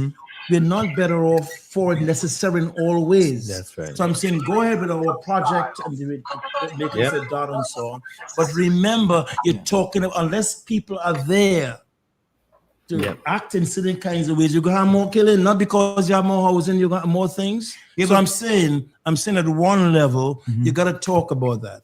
But also the social and cultural development of people is a necessary component of any transformation. I'm saying again, even in terms of the 129 projects we have, for example, when, for example, the Louvre spent billions of dollars to expand the Louvre and people were a whole line looking just to see Mona Lisa, it's because they've had a tradition and they're building on a tradition. The same thing is true. You go to Egypt, you go to the Valley of Kings, you go to the Egypt Museum. People, they're building on what they've got. So in terms of just development, one moves from the known to the unknown. In other words, for example, you have to build on what you have even as you become new. It's a dialectical process. And all I'm warning against is saying, yes, all of those things are important. I'm not suggesting alone, but I'm saying one, that's where the Pinland made its mistake. You forget the people who put you inside there. Because a lot of people have all kinds of ideas. 2, we have to change minds. 3, in terms of our cultural development. For example, I would say at my school, which I'm saying, we are trying to right now say, listen, no one should go to UTT without having a course on the history and culture of Trinidad and Tobago. No one should go to UTT without knowing what the Ramlilas are, etc., etc. How? And I said to you just now, we are the only indigenous forms of democracy in this country is the panchayat and the community councils. That's it. That's the basis of a democracy. How do we build on those things from people what they know to the unknown? So I'm saying that this, and I have not seen the emphasis, if I may say so, of education in all this transformative process. Could I pick up on that? Please do. We're heading into a cultural season. Christmas has its own culture in terms of people's performance, the performing arts, and so on. And then we get into the big carnival. And we have not yet seen the government express itself in respect of the culture. And I'm convinced that we're going to see a participate. And in addition to that, you talk about things like Ram Leela and so on. No, let me finish, please, Professor. In a previous incarnation of state media, it covered all the national expressions. The PNM concentrated back into urban culture. So there has you got to think on urban culture, that's your baby. I'm simply suggesting, I'm not talking about acts of culture. The Cambole, the Carnival, the who are acts. I'm saying, what is the basis behind that? How do you develop from what you got? I'm simply saying that you must have a system that begins to put emphasis on that also as you develop. That's what I'm saying. And you see, all of that from you, Professor, stems from a beef, as a manner of speaking, on the 129 projects. I'm not saying... my beef. I know what they say. No, I've got to stop you. I don't have a beef. Yeah, I think from what he was saying, he was more looking at Patrick Manning's Vision 2020, build big buildings in the 2000s, and that same period, we had the highest murder rate in the world. So we forgot.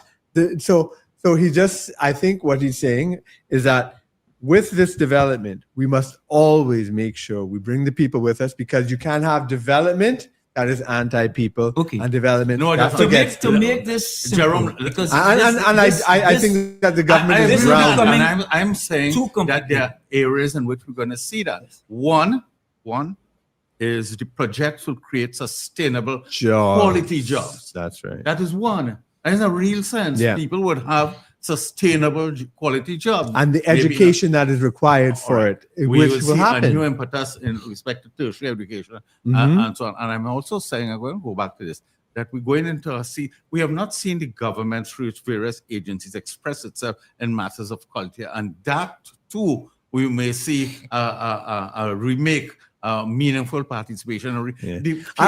You talk about Christmas, and I just want to say this: that we are such a remarkably creative people. There is besides the United States, that's our only rival. We have our own Christmas food, our own Christmas music. Not only one type of Christmas music, or 3 or 4 types of genre. Per capita, we are the most creative in the world. That's right. It's an amazing complex of traditions that we have, not only for Christmas. I'm seeing those. That's right. Because there's going to be greater equity in state funding, that's for right. example. All of those are meaningful signposts. You're listening to WZYE 95.9 FM. You are listening to we need to draw on that tremendous creative, because you have the most influential name in Caribbean radio in the tri-state area. Broadcasting from East Orange, New Jersey. The most influential name in Caribbean radio. WZYE 95.9 FM. The other little festivals we have throughout the year. Every month there's some kind of festival somewhere. Yeah. And these are the types of things that we must be building on to bring our people from the known to the unknown. But I kind of believe that we're talking about two different things. If I pick up what Professor is talking about, he's saying that these are festivals, Christmas, Ramlila, Diwali, etc. But he's talking about something else. In terms of building human capacity. But what I'm talking about is that those are expressions of creativity. That's the point. We are an incredibly creative people, right? And we must tap into our creativity, facilitate it. We are an ingenious people, and it's because of when the professor was talking about the prime minister speaking about not only her Hindu upbringing, but a spiritual Baptist upbringing and a Presbyterian upbringing, because that's how it is in Siparia down there where she is. That's how the people live. We are always intermingling with each other, and by this, it's like a chemistry. By bringing all these things together, we create new forms. Always is building human capital. Yeah. Professor, is that the point you're making? I know. I must profoundly disagree. Okay, that's not what I'm saying. There are acts of culture. Right. You talk about the Ramlelas and so on. Yes. And in our world, we are outdoor festivals. That's you right. Go to London, it's indoor. They clap and so on. That's right. We are indoor. I made that point very clear in my books. What I'm suggesting is, and let's open the minds up. I'm simply saying, since I'm going to repeat it, we can't bring in, we have all of those things that you say. It has to be directed. It has to be organized. And I'm simply suggesting that if we're talking about development, you're going to ask any child in this country about history, even adults, they begin with Eric Williams. Although history begins with Eric Williams. That's right. That's right. We have centuries before. And we know nothing of that. How are you going to build if you don't know where you come? If I said a kid, where's your background? Where's your mother? Where you come from? Unless you know yourself. That's right. I'm not talking about acts and the government getting. It has to be purposeful. It has to be say, listen, this is what, and we have the example. We had billions of dollars passed through this country. That's right. We have more cars. We have more potholes. But what's the quality and the nature of our output of our human people? Right. If you're going to develop, you have to have that. It's not just the distinction between skills, which is medical and legal, and education. How does one act purposefully in one social development, in one society? How do we come? So we have all of those things. How do we put it together? In 1985, I put that on to you, we don't have a national cultural policy in this country. I wrote about it about 30 years ago. Do we have a national cultural policy and where we're going and what we want to do? No. Everybody pointing the Korea ministry, give me money, give me money, give me money. The money is the point that you make, which was so very essential. Even all the talent we have. Tribe have about how much people coming? 35,000 people? Not 1 cent comes here. It goes to St. Lucia because all the thing is online. We put out all kinds of money for infrastructure. When you bring out the police and you bring out the ambulance, we are pouring monies out and nothing comes back. That's what I'm talking about. Not say, yes, we have all that. How do we organize it in a way that it promotes and propels that what we're doing in terms of that policy which we're bringing forward? And to just say, look at one side, that's good.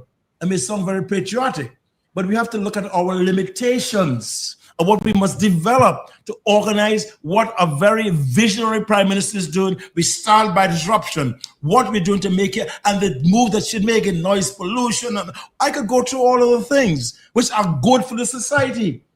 That's some selfish people saying they're going to tell how much money they treat us the money, they don't get enough money and all that kind of stuff. I'm trying to say, and I would emphasize it wherever I am, that yes, development is a two-sided kind of story. There's growth, a lot of buildings, but development entails the inner development of people, even population. What about population? Where it's going now? What's the nature of the population? And how does you have development, financial, etc.? What about population development? What does that do with your own development? They do nothing? So you gotta talk, but you just can't. I'm just simply saying part of our function, my function, is to try to be critical, as I'm totally supportive, to say, maybe we should look at some of these things. If we just stop and praise, it sounds good. But we've got to say, maybe there are other things we should look at. And I'm going to give you another one, Mr. Ali and Mr. Jerome. Please.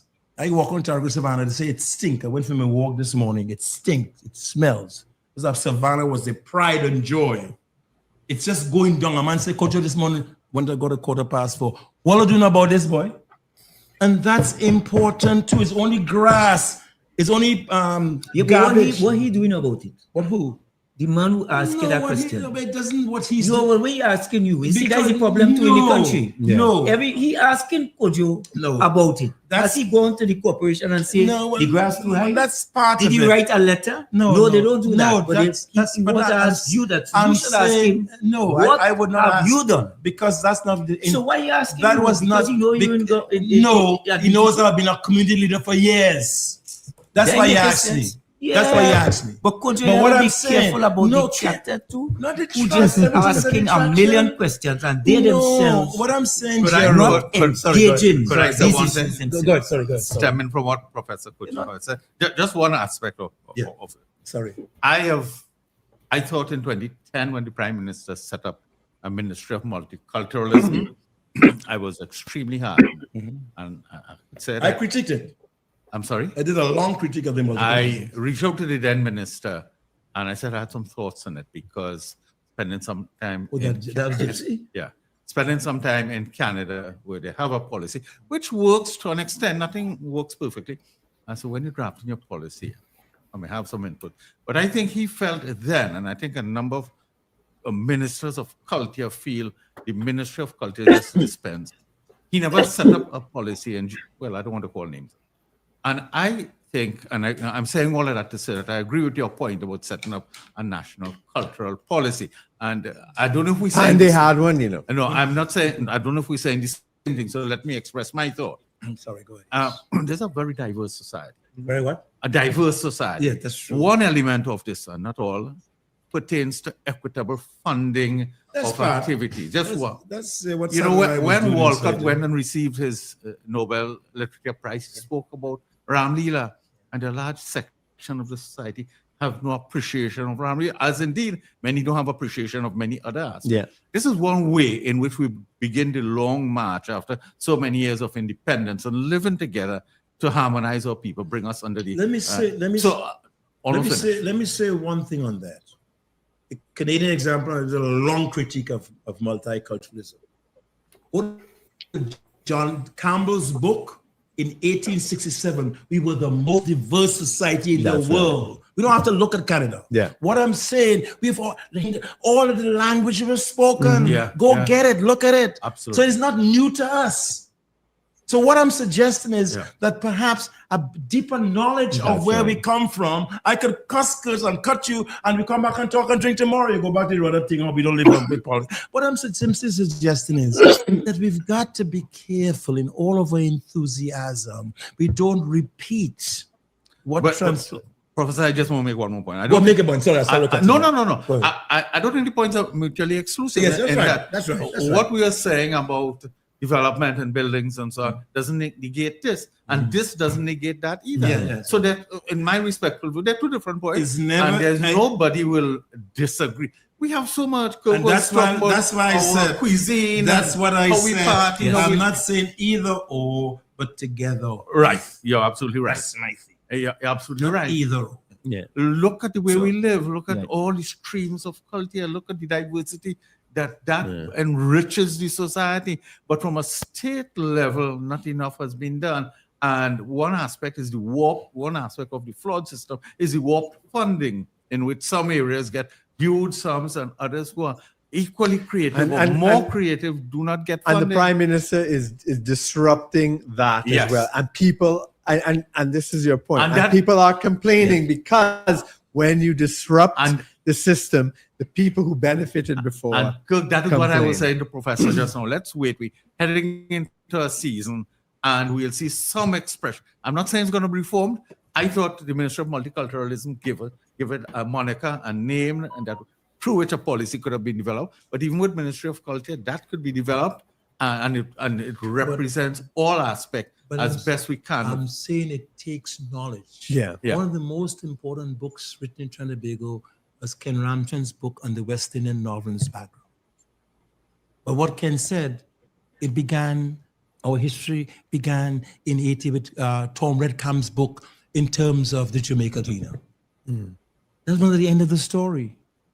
I did a whole book in the 19th century. I could tell you there are autobiographies by Amerindians in the 19th century. We don't know. I'm simply saying you're liberated by knowledge and understanding. Bible says, get ye wisdom, but in getting your wisdom, get ye understanding. That's all I'm saying. Well, Professor, let me just ask you this. I mean, we are speaking broadly about all this, but, how do we get that to work in the physical space? All these things we're talking about. No, you this got thing to education. Is it what in a curriculum? That's where you start. That's where you start. I was at Harvard in 1978. We did something called the core curriculum. And what we said, when somebody comes out of American university and you're handing this bachelor, what is some person reasonably expected to know? When he joins the rank of educated people in the society, what is he reasonable expected to know? And then you put it in a curriculum. But Professor, let me take Jerome job for a little while. What is the role of UTT in all of this? I cannot sit here and criticize my university. I think, in fact, that they are... But I didn't ask you to criticize. I'll ask the question, what is the role of UTT in all of this? Yes, we have to. In all fairness, I think Ken Julian did a marvelous job in certain kinds of ways. It began in technology and engineering. The words have changed. If you look at UTT curriculum, it says we're an entrepreneurial university. And I'm saying, are you the National University of Trinidad and Tobago? In other words, we have to change with time. And UTT, the degree I have in it, will try to change. The Prime Minister, when she was up in the Savannah, says that we must have that in our curriculum. She says that. So we, as the educators, have to put it in the curriculum. But remember the word called resistance. Good. There's some people who are so concerned and keeping things the way they were. Exactly. They're not as fast as she is and as fast seeing. So yes, we have to change the curriculum in the sense that, no, they do a very good job in certain ways, giving people jobs, working in the economies, and so on and so forth. Be it the aircraft industry, be it in certain point leases, we have great things going. But it's always one day at a time, step by step. Nothing happens overnight. And how you do it is you start, first of all, she says, in your schools, begin in your primary schools, begin education schools. And we begin to put those things into school. You formulate it into policy. I think there's a cautious answer, but we'll take that because I know you're going to go to work tomorrow. I just want to read two messages we have here. It's Hamza Khan. He says, maybe we can have an annual International Caribbean Festival of Food and Music. Mr. Krishna Bihari said, could any member of the panel tell us what benefits returning residents have available to them? I'm sure that there are any particular benefits. I think that, like, you could bring your vehicles, or they have things like that. But certainly, I mean, this idea of residents returning, the Prime Minister definitely had this on her radar when she put in the legislation about grandchildren coming. And again, there were people. There were people opposed to that. Yes, That grandchildren, that the grandchildren of Trinidadian citizens should get citizenship and come back. But what it is, and what it is a recognition of, is the tremendous talent we have, the tremendous experience that we need to draw on. Kevin Gill says, interesting group with varying opinions. Communication is vital. Enjoying the arguments are relevant, I believe he wants to say. Bottom line is being a good change agent by our leaders. Yeah. Let me just say. So there you have it. I think we're just about to wrap up. Yeah. What you guys think? They touch on some interesting topics, which needs to be explored. Most of them needs to be explored a little further.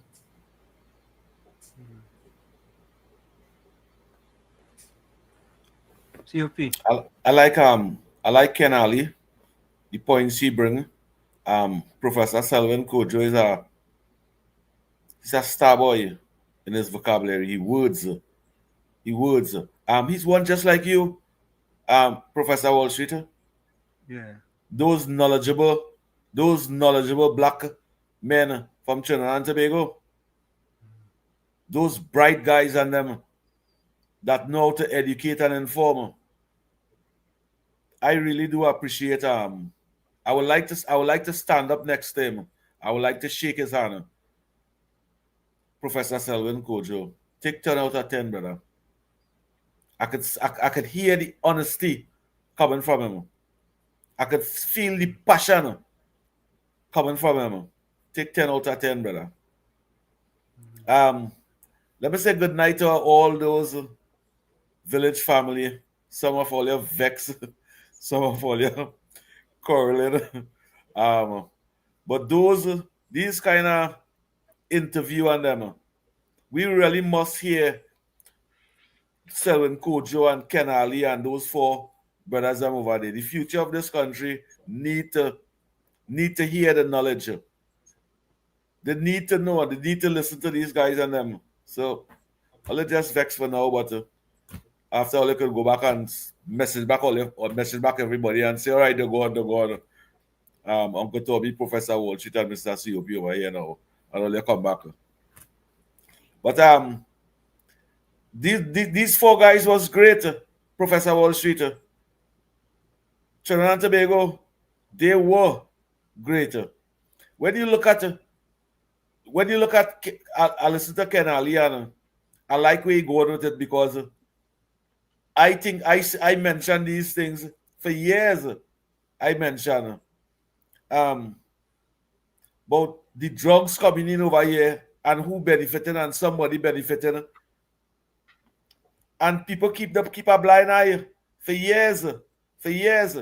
And the media, I ask myself if the fourth estate in that category are benefiting and achieving from that wrongdoers, because them never really condemn the drug trade. All them condemn is a little black boy that get locked up with some cocaine in Port of Spain. Them never really condemn the big boys and them, the fourth estate. And I'm glad how them fellas them bringing it out. I like how Ken Ali speak to not Ken Ali, Professor Kojo, about CPEP. You can't just have thousands of people, 10,000 people just cutting grass right through. You give them a permanent work. If they had a permanent work, I don't mind. They might just be the best grass cutters in Trinidad and Tobago. But with a permanent worker, you can't give them 3 months contract. And not even them getting the 3 months contract. It's the contractor getting a 3 months contract. And them can fire that worker anytime they want to. I like how they speak about them thing. PNM should have given the CPEP workers, the URP workers, the forestry workers permanent jobs so that nobody would not be able to send them over. Look, this is the star. This is the star. All the villagers, family. Professor Walsh, she just don't show that yet. All tell all the listeners and them. Cuba Children Hospital open up. So all of them who leave just now, message them back and tell them come back on WZYE. Come back live. You want to come back, COP? Yes, come back. Some of them get vexed just now and gone. Caribbean, so chief them up. Yeah, but someone has to be made to account for that money that was lost with the equipment. Yes, sir. And Terence Yeltsin, wait, why Terence? How come Terence Yeltsin answer back that? How come Terence Yeltsin, the past pharmacist who Keith Rowley make health minister, how come he yet speak about that? Because them know what them do. How could you leave $100 million in equipment to rust? And how you could do that? And them benefit more than $100 million. If we were to research and see who was controlling all the ambulance and them,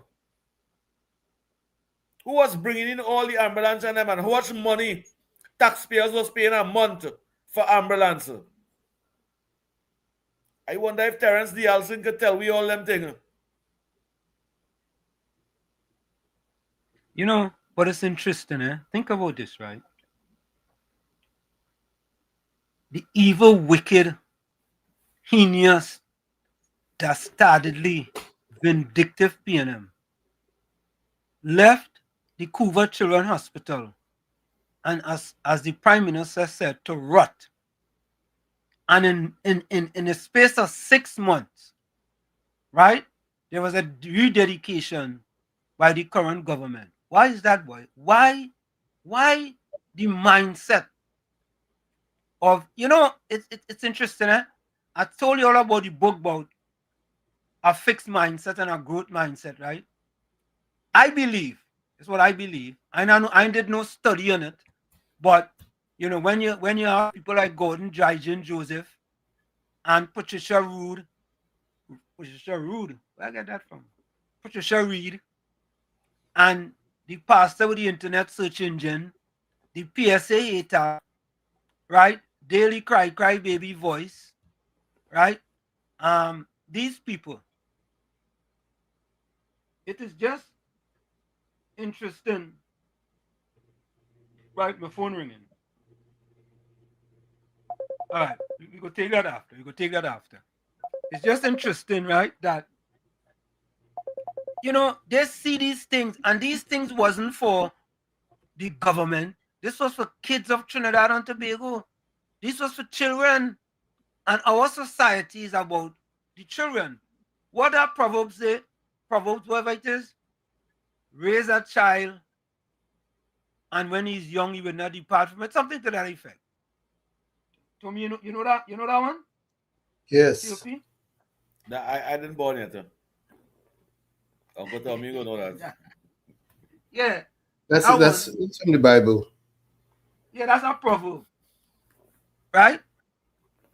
And you would think that they will whisper to their political leader back then, boss, there is something we have to do, But them have no uses for that. Right? Folks. You know why them was allowed to do that, Professor Wall Street? You know why them was allowed to do that? Because them had support. I'm not blaming the PNM 100% for not finishing that hospital. You see the supporters and them that give them that support and give them that power to do that? Take the call.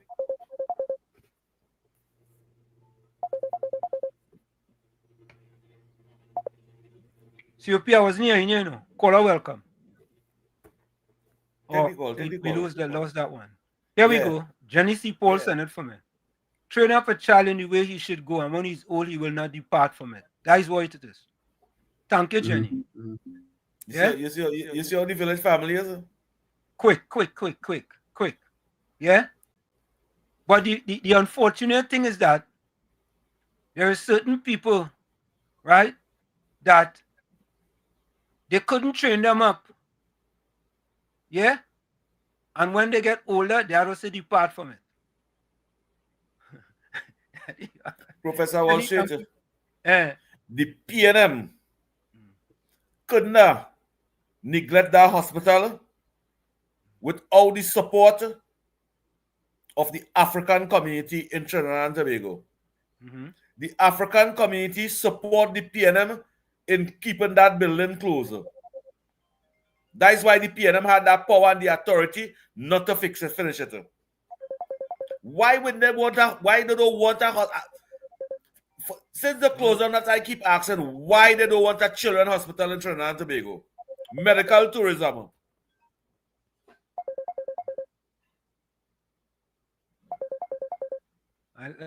Let me take this call. Caller, welcome. Caller, welcome. Yeah. Good night, my brother. Good night. It's Roland Henry. How are you doing, Roland? Just trying to explain what I wrote. I'm saying if a man owe you money, he said I'll give you half in money and half in land. Which is the better deal? This time African half in money and half in land. Land. Yeah, 100-year lease of land. Half in money, half in land. And 100-year lease of government land that you could develop. Roland, it's time Roland, I'm sorry to tell you. But you see, PNM people, them don't want nothing to do with generational wealth, you know. Them want instant gratification instead of delayed gratification. They have no uses for delayed gratification. I take your point. They hear what I'm saying. They want instant gratification. Right. Hear what I'm saying. Ask the Minister of Labor, who was my checker when I worked with Vasa, that he must poll the PSA members and let them say just what you said. And you would be surprised that 90% of them, if you explain to them what could be done with the land, they would say land and money and not money alone. I want to bet you that, and I want you to open that program asking, let them poll them privately. Thank you. And see what they're going to say, because we're making judgments about African people for too long. Roland. And all is not true. Roland, I'm sorry to tell you, boss. I'm sorry to tell you. Well, I want to go to you from Laventille. Yeah. All right. Listen off here, Roland. Roland, I'm sorry to tell you. Trinbago give up land to get a building in Port of Spain. What other example you want? An old building. What other example you want? Trinbago, which have hundreds of pan players, give up land to get a building. What did Malcolm X say? Land is the basis of everything. Them didn't learn that, Roland. Come on now, Roland. You make an excuse for them. Them PNM people don't want no land. You gave me land, you mad? Land? Boy, give me some cash, eh? I want cash now. I want instant gratification. I don't want no delayed gratification. Roland, put on that glass, eh? Roland, put on that glass. And stop drinking that Balize juice and say this sorry. A pleasant good night to you, Professor. Southwestern, let me stop Uncle you. Tommy. Let me stop you. Whenever you call, just say good night to Uncle Tommy. Leave COP and I out of your thing. Go ahead. Say good night. Hey, bring me in it, Southwestern. All right. Professor Walsh and the old with that. But say good evening, Southwestern. Okay. Good night, Professor. Good night, Professor Wall Street. and COP. Uncle Tommy, No. Jesus love me and you. You're going bad. This is what I know. You're going but bad. Here what's going on. You're going No bad. worries. You're going bad. As long as Jesus love me, we will talk to Professor and we will be friends. I agree. I agree. Professor, I can just like them TNM and them. Because if they take land, right? The PNM leaders and them can tell them that the Indian have, and look the Indian have, and the Indian rob all here, and look what the Indian have. But you see, if the African empower themselves with land, right? And they become sustainable and start to build on land and know the value of it, the PNM will no longer be. It come like a storm that passes through Trinidad in the early beginning in Cedros. And all of us here, people say that was a storm and never ever again. But you see, when people is misled not to take things, just like the laptop, just like the healthcare, just like the free ride on the PTSD bus and the ferry to go to Tobago, they tell them that they're good, pay for it. But when the Mac bus, at the end of the day, poor things, it's sad to see our African brothers and sisters just spinning right or wrong like they're going to baptize them.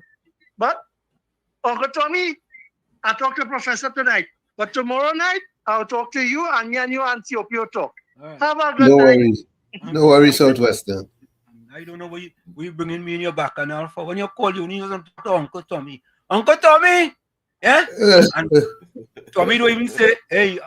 Tommy never even say, and Professor Wall Street. He never said that. Yeah. Because Tommy like that. I never noticed that. You know, I never noticed that. He clearly says. No, I never noticed that. He clearly says. He clearly says he doesn't want to talk to you. Well, that's what I'm saying. So he bringing me anything for? When he call, just say Uncle Tommy and bring COP in it. Leave me out it. Well, he like, you know. Nah. What? Overnight? Yeah. Love is a splendiferous thing. Overnight. Well, I make it back to Roland. Roland, I vex it here because you're at Tobago and you should know better. PNM people don't want no land. Them don't want no land. What land them want? Eh? They bonds. What you want to do with that bond? Them ain't know what's a bond. Oh, you know what? They might think it's when you're running on your bun. You know, or something to eat. Oh, yeah, a bun you eat. Or a bun you eat. Yeah, correct is right. Correct is right. Let me take this call here. Joel, welcome. Joel, welcome. Yes, I'm good. How are you? I'm fine. Yeah, man. To tell you the honest truth, yeah, you might disagree with me. But I am one of the members who will benefit from that 10%, right? Yeah. With the PSA sign-off fund. Right. But my view is, give me my cash and let me decide what I'm doing with it. I could go and buy a piece of land with that same cash again, man. Roland. Or take out a mortgage, or something. Joel, I'm sorry to tell you. Listen. Go ahead. Finish with your contribution.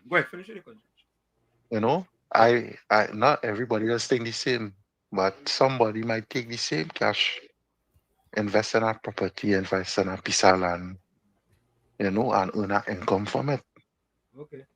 It's not everybody who get the cash go say, all right, I get cash now and spend it out while.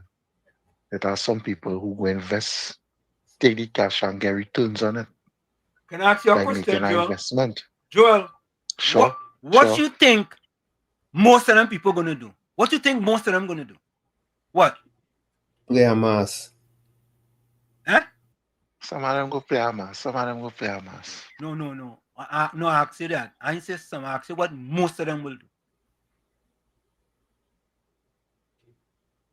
Most of them will spend it. Oh, okay. All right. At least you're honest. You're honest.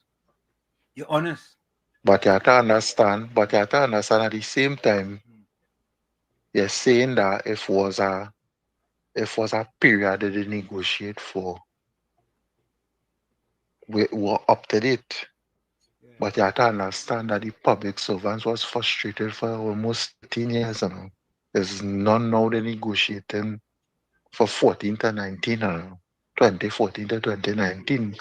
Yes, it's 11 years on paper or whatever the case, but it's a long while. And you have to understand the frustration of the public servants who was waiting. The fight, but the wait, and there was the holy pressure for how long? Joel, let's go on that premise.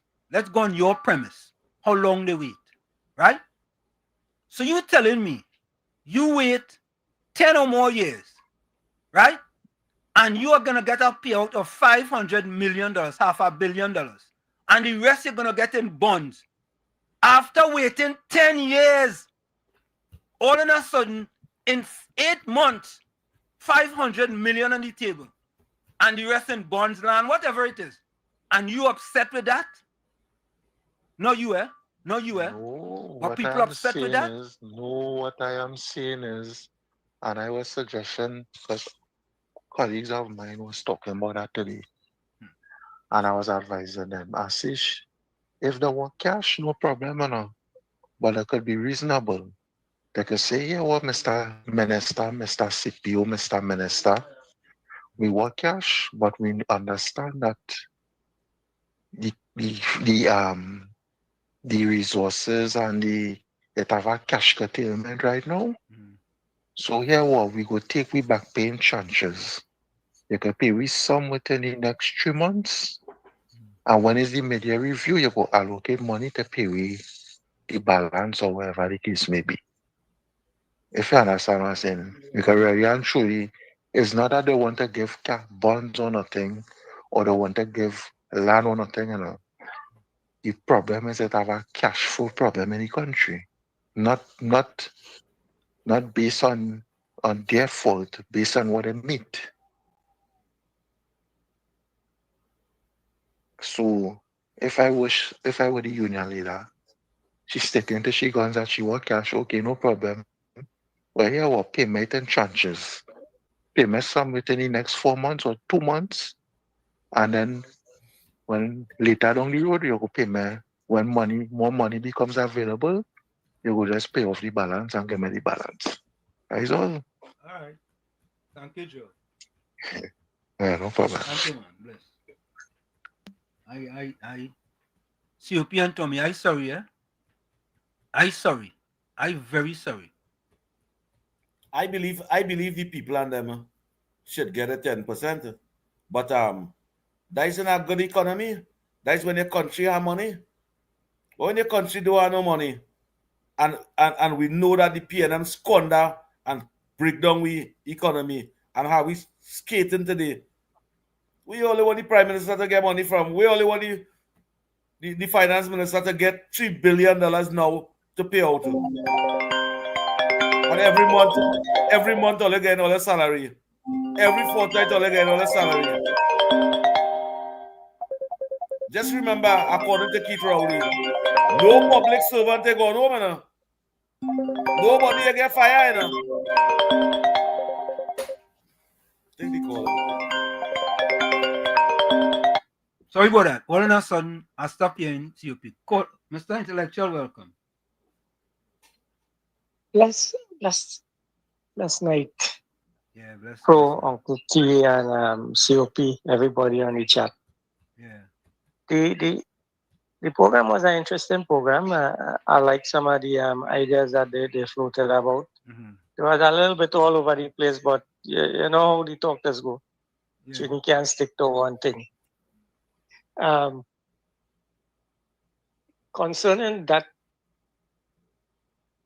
back pay, them fellas and them had to call Congress are blessed, right?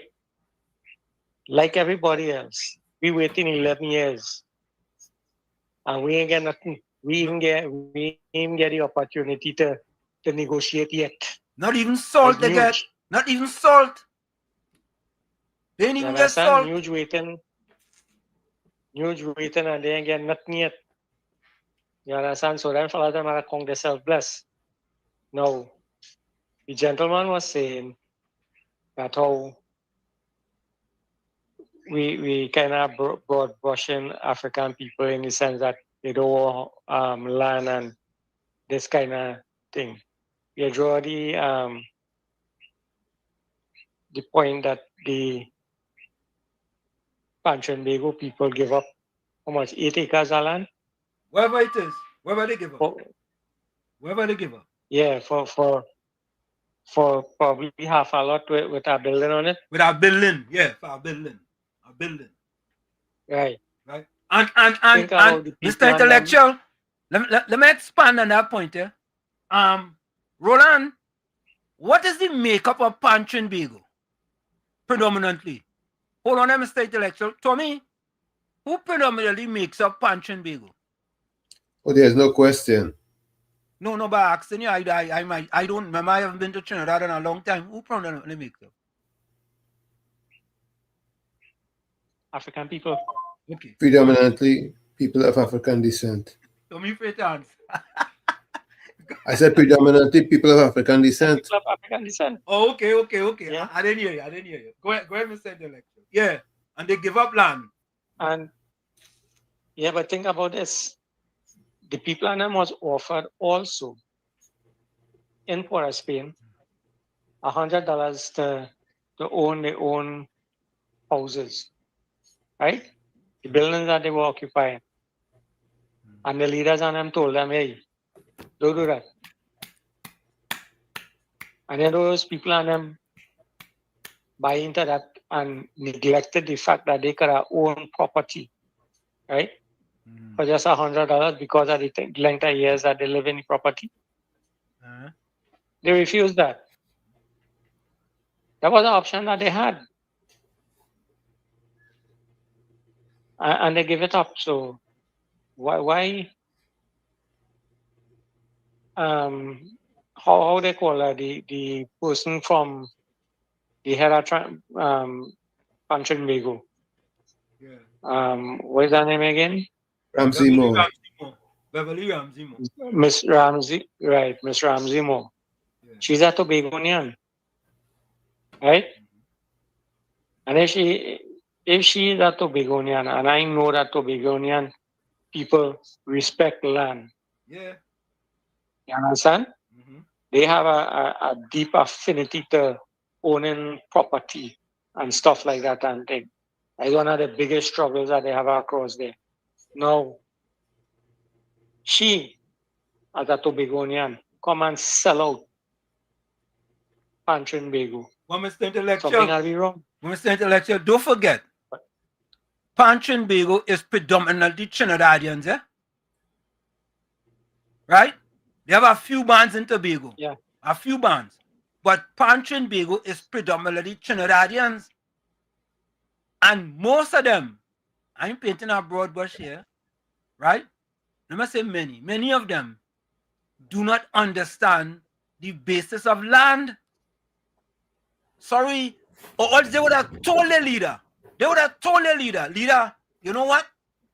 We ain't giving up that land there, you know, because we could have all kind of concert here, 365 days out of the year, pan concert. We could have tours there. We could be making money left, right, and center. But you know what them Trinidadians do? They say, nah. Let me go and get a piece of something building down in town somewhere down there. Go ahead, Mr. Intellect. Well, this is what they're talking about. The lack of entrepreneurial spirit in these people and them. Even though they're so creative, right? They do not value their creativity. And they do not value the spirit of innovation. Even though they are innovative, they do not really value it in a sense to put a dollar value to what they believe in. So what I'm saying is the brother had to rethink again and re-educate the people and them that he have the foresight for. And that's the only way things that happen. You can't teach an old dog to do new tricks. So you have to deal with the younger population teach them what they need to know, so that they could come up better than the ones that went behind. God bless you. Thank you, man. Thank you. Thank you. And I believe that ignorance is the major. You see something?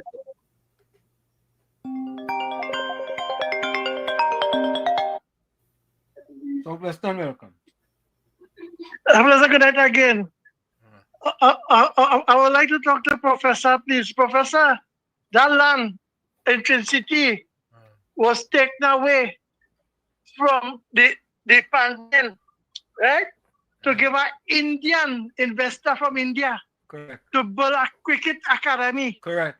Correct. And Ramsey Moore and them, when they was in ministry, they rent a building from Mitchell. Yeah. Randall Mitchell. The tourism. Randall Mitchell. Yeah. He have links with the family and they put them there. And then they come out banding about they're going to build a $250 million academy, a little circle thing. Like Napa in the heart of Port State for Panman, where only 25 people could come and visit. So you see what they're talking about. This will sound bad. It have people who like money and vanity to say they have something. But you see the way the diaspora of our African brothers and some Indian people, they feel money is everything. Because what I have, you wait, it come like the lady, when she see the honorable Prime Minister, Tadikans are waiting here since 3 o'clock in the morning. I want to go on the boat to get my glasses. She said, if you can wait 10 years, what is a few more hours, sweetheart? So, you understand the point about it? Yeah. And then you see the ancestral sin. The ancestral sin. Look at where you fight for, Professor, in Lavantil, to get children to go and elevate themselves. And because why? The parents lack of financial security and wealth to develop, to get something to give the children. But you see, plenty of them know that the UNC is here to stay. So the children will get free gate, free laptop, and they'll get free housing, right? And free transportation. So if they get the money, they could go and lavishly, again, enrich a certain sector and business people in society who rub them blind. Yeah. So master telling them, fight for it, take it and give back their day. So that master will always be on top. So brother. Yeah, man. Thanks.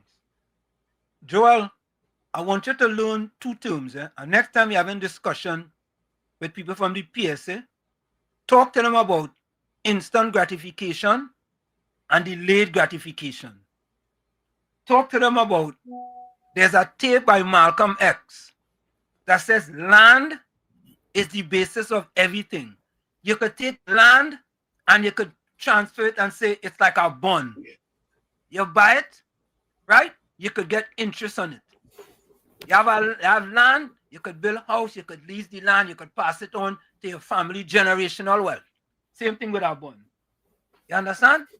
So that is all you're trying to get to help them.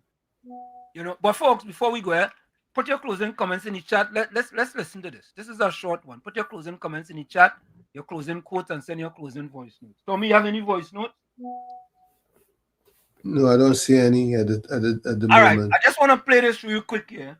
I think COP sent me this, boy. COP, I think is you sent me this. I want you all to listen to this from Singapore. Listen to this quickly. All right, you know what? Let me do this. Let me play this video here on the screen. This one is a very short one. Yes.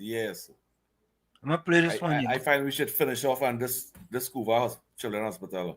Yeah, let me show this. This is innovation at its fullest. Passionate. Yes. Very pleased to be here today or to return to this hospital. I will speak more inside, but because you're taking this photo, I just wanted you to know that all the children who are standing here with me, our children who benefited with the Children's Life Fund. So we are very proud of that. And now, see, all them children benefited from the Children's Life Fund. And you know, Southwestern, you just said something there. And Joel, this is for you too. You see the PNM? The PNM don't want black people to own land. Let me repeat that. The PNM don't want black people to own land. And let me give you guys a quick example. You see the Laventel to Worship Scholarship Foundation?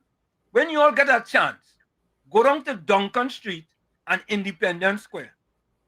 And you will see one set of stone on the ground, and you will see Chili Baby. Right?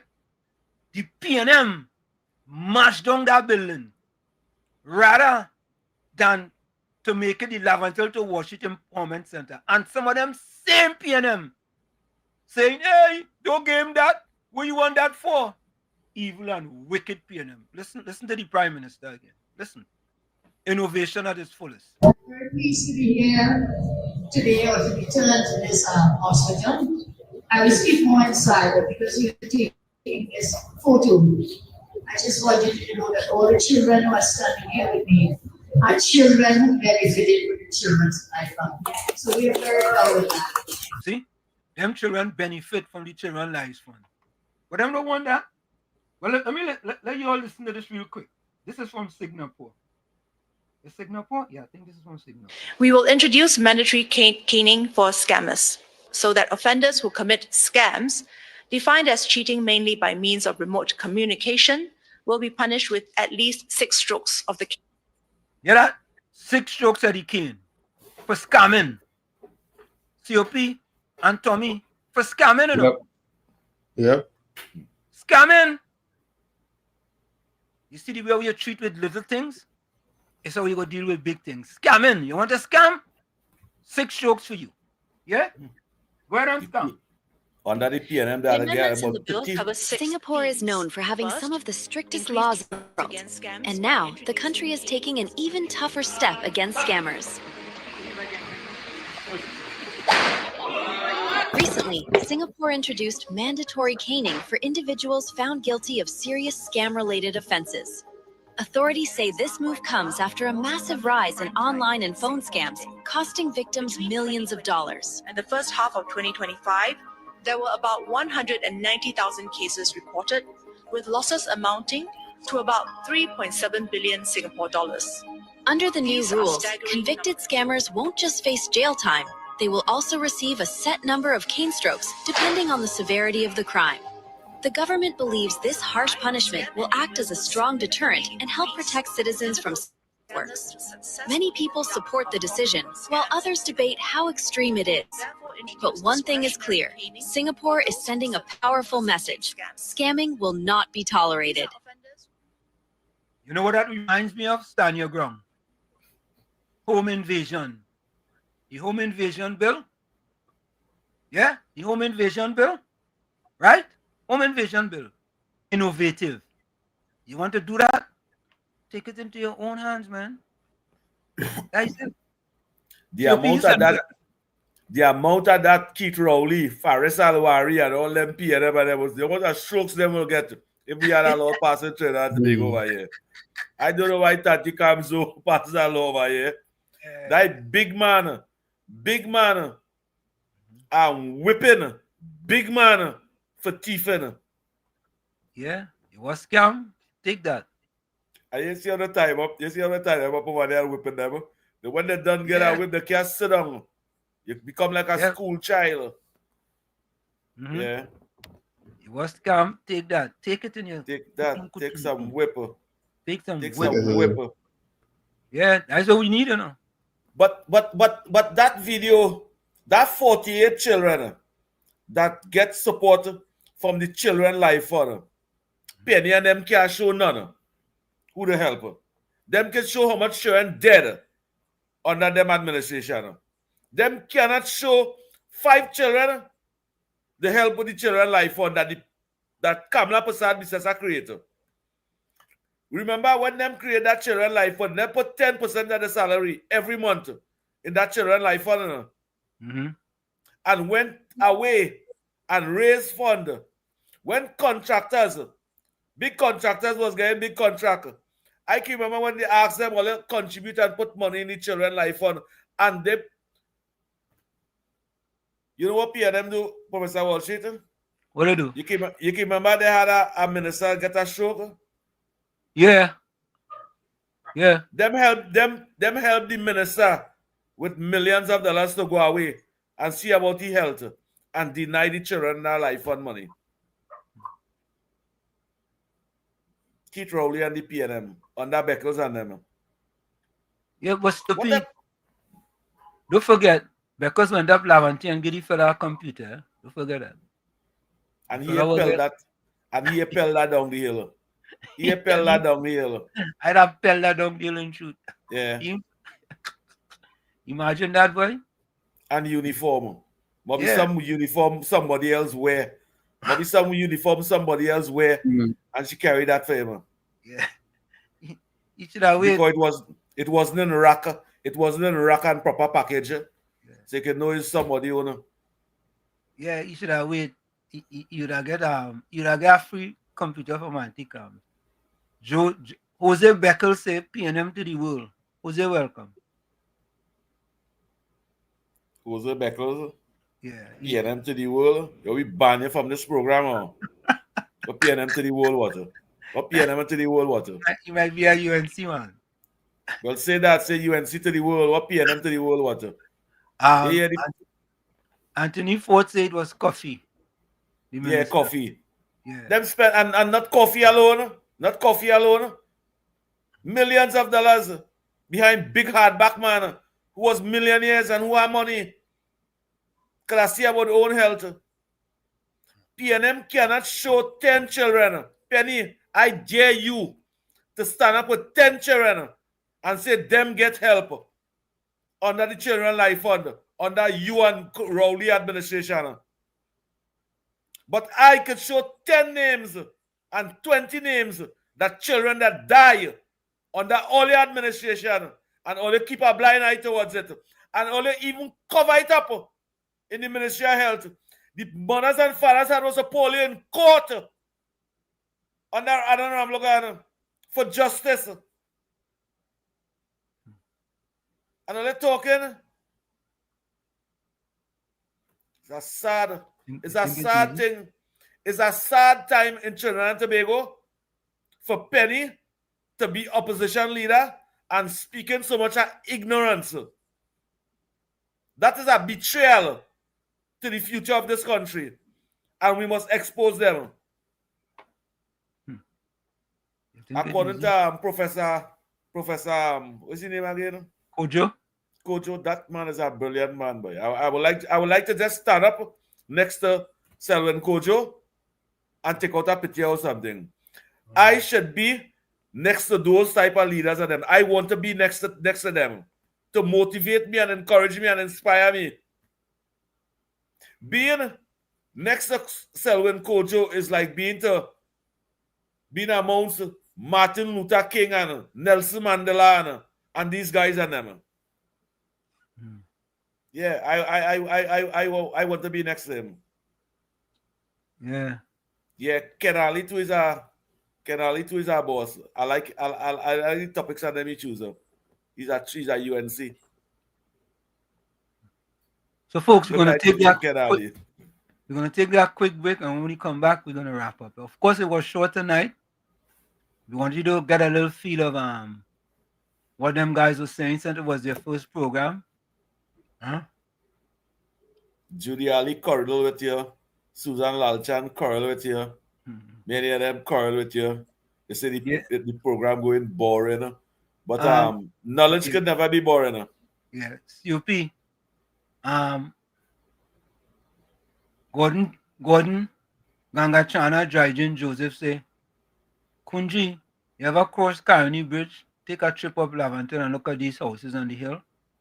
That's a rusty galvanizer. What houses on the hill? What houses on the hill you talking about, Gordon? Gangachana, Dryden, Joseph. That's a rusty galvanizer. People that have no deed. They have no deed and thing for the property. PNM bring them from Grenada, St. Lucia, St. Vincent and tell them go up on the hills up there and live. And be PNM until they're dead. Whatever man use Gordon Joseph. If I was Wall Street, I'd have banned you from the program. And I would not even read your text. I would not even read your message and thing. Oh, boy. That's what they should do here. That's what they should do here. You lucky me in control of this program, you know, Gordon Joseph. If I was in control of that, but nobody, your message never get to show up here, you know. You're going to take that break. We'll be right back. Don't go to it. You're listening to WZYE 95.9 FM. You are listening to WZYE 95.9 FM, the most influential name in Caribbean radio in the tri-state area. Broadcasting from East Orange, New Jersey, the most influential name in Caribbean radio, WZYE 95.9 FM. We are back with you. It's In the Village with Uncle Tommy, Professor Walshit, COPNU on WZYE 95.9 FM. We come to you every Monday, Tuesday, and Thursday from 7 to 10 p.m. That's every Monday, Tuesday, and Thursday from 7 to 10 p.m. Don't forget, folks, whenever you join us, share the live, WZYE 95.9 FM on Facebook. Subscribe, WZYE TV on YouTube. And you can reach us here at 973-868-1444. That's 973-868-1444. Also at 973-609-6509, 973-609-6509. And don't forget, share the live. We thank you. I just got a voice note here. Let me play this voice note. Top of the night. Pachi, remember when I used to rock with Sanderson? I was a man me personally. Yeah. We marched in town. Concern youth at Trinidad and Tobago. When Arthur Sanderson was around. All them time, I was pairing with Arthur Sharon Kojo, walking on behalf of the concern youth at Trinidad and Tobago. I have photos up with him when they sent the police to escort me because they said we couldn't march, and we went in single files. We marched in pairs. We didn't gather anything. Thank you, Alistair. That good, Alistair.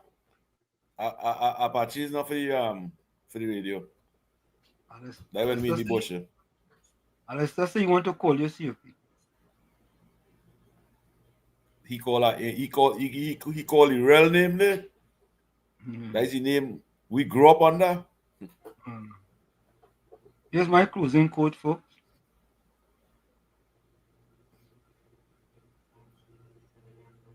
Today is Monday, and before any thought tries to distract me, I place my day, my life, and my steps in your hands.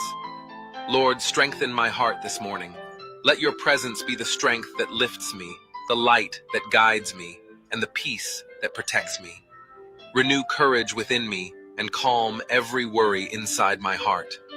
Today, I declare that I am not walking alone. Your love sustains me, your care protects me, and your direction leads me forward. God, may this Monday be marked by a faith that stands firm and a hope that never fades. Close every wrong door and open the ones filled with your purpose. Give me clarity in my mind, peace in my heart, and confidence in my steps. May I act with wisdom, speak with kindness, and walk with assurance, knowing you go ahead of me. Let nothing stop me, let nothing weaken me, and let nothing take away the joy you placed within me. Today, I walk in the strength of God, a strength that never fails.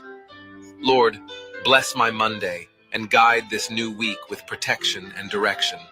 In God's name, amen. From where I sit, this is it. The clock on the wall said that's all. I like to say what I've got to go. Remember, hard work beats talent, and talent does not work hard. For every 60 seconds of anger, you lose 1 minute of happiness. Remember, your circumstances may determine who you are, but you are responsible for who you become. You get that, Professor Walshita?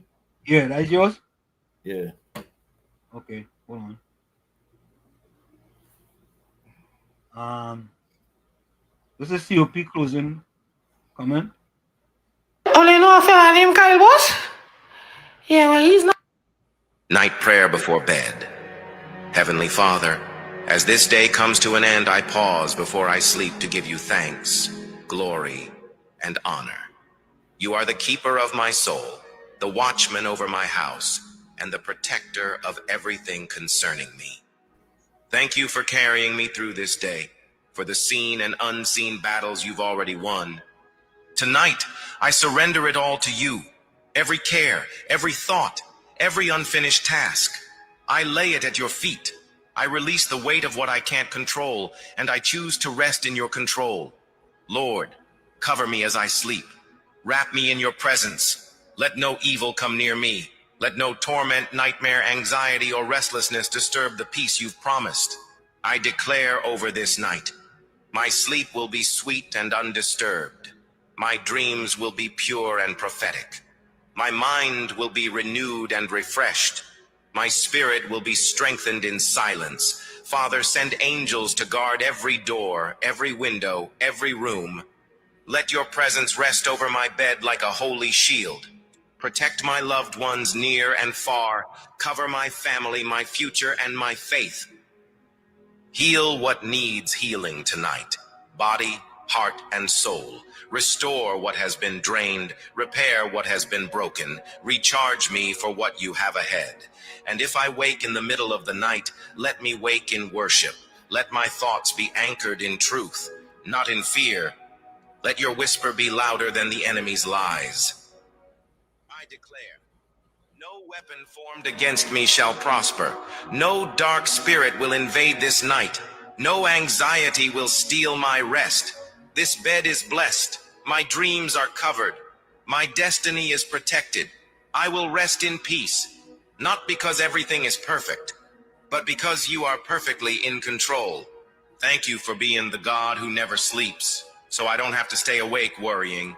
In Jesus' powerful and protecting name, amen. Bible Psalm There you have it. 4:8. In peace I will lie down and sleep, for you alone, Lord, make me dwell in safety. Psalm 91:11. For he shall give his angels charge over you, to keep you in all your ways.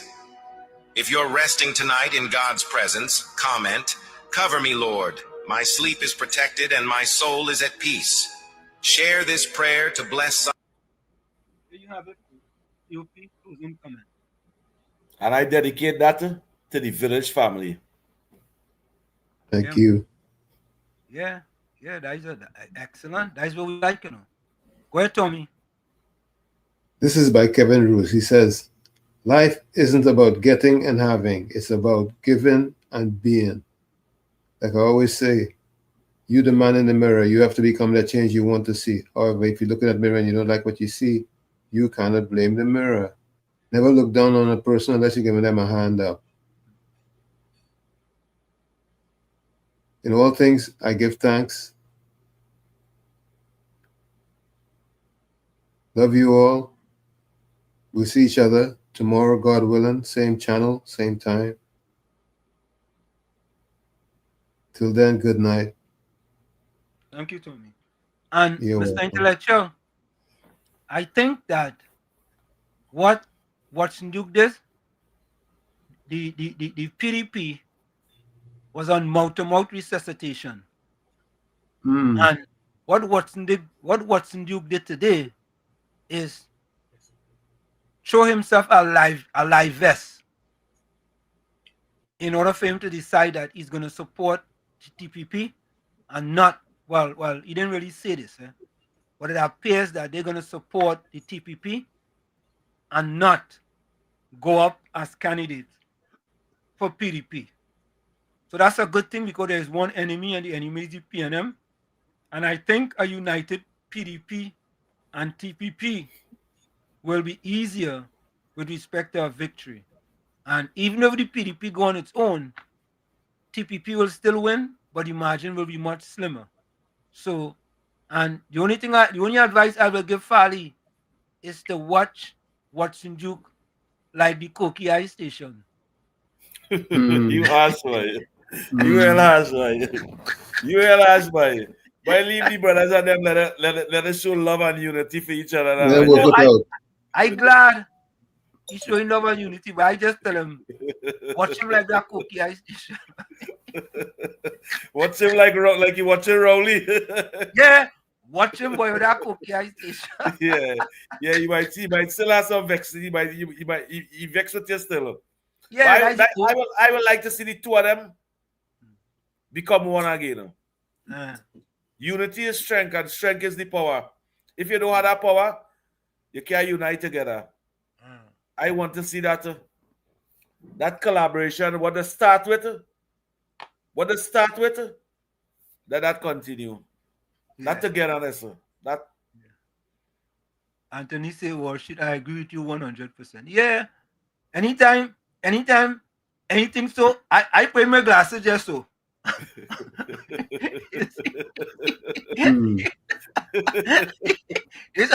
I look. Oh God! Oh God! You're taking no chances. No, you can't take chance. You know, Watson Duke is my boy partner from years now. But when they want to give power to people that let me just hush my mouth. I would just like to say Watson Duke and Fally should show love and respect to each other again. You did well there, Steve. You did very well. You did very well. Anthony says, good night, everyone. Be safe out there till tomorrow, people. Tara Brandon said, good night, everyone in the village. Good night to you. Mr. Intellectual said, Romans 8:28. We know that all things work together for good to them that love God and are called according to his purpose, if only they believe. Judy Ali said, night to Wall Street, Tommy and COP. Good night to you, Judy Ali. George Ramdeen cousin comment, Canon should be part of TNT law for scamming. Okay.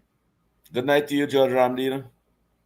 Candida Doggy says, yes, Auntie Camps is head of the Caribbean, but I'm hearing of another Caribbean leader that is close. And good night to you, Candy. Ninja Gill said, blessed night, keep safe, and bless all blessings. Good night to you, Ninja Gill. What kind of Ninja Gill she is? Say that again? Ninja Gill. What kind of Ninja Gill she is? I don't know. She go tell you. Oh. You know, asking them questions. You jump and kick and flip and play with sword and ninja standing. Susan Alchan, they superior you on with that.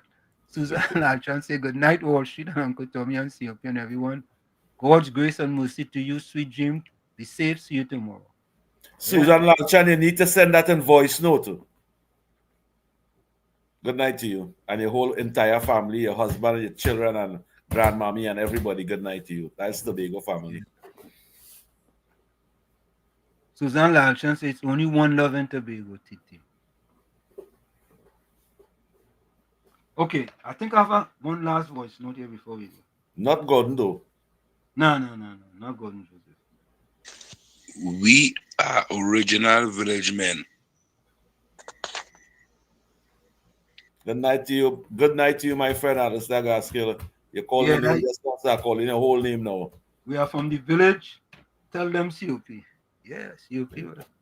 COP are one set of fans. Folks, we are out of here. We see you tomorrow. Same WZYE time. Same WZYE channel. We will go to this tonight. To our cherished listeners, partners, and the entire WZYE family, we extend our deepest gratitude for your unwavering support throughout our journey. Special recognition goes to key pillars of our community, Mr. Wall Street, Uncle Tommy, and Mr. COPs whose vision and dedication helped transform a humble beginning of just 5 listeners into the influential voice we are today. At WZYE 95.9 FM, we don't merely broadcast, we pioneer. We are committed to delivering the truth, the whole truth, and nothing but the truth. Our promise remains clear. We originate. We do not imitate. More than a radio station, we are a movement. We are a community united by shared values. And above all, we are a family bound by integrity, purpose, and a relentless drive to uplift. Reaching 20,000 subscribers is a testament to your trust. We pledge to honor it by continuing to challenge the status quo, amplify authentic voices, and serve the people with courage and conviction. As we move forward, we ask you to hold fast to what matters. Stand for something. Keep the fire of passion alive in your hearts. May God continue to bless you and your families. Together, we rise. The WZYE 95.9 FM family, where truth ignites community.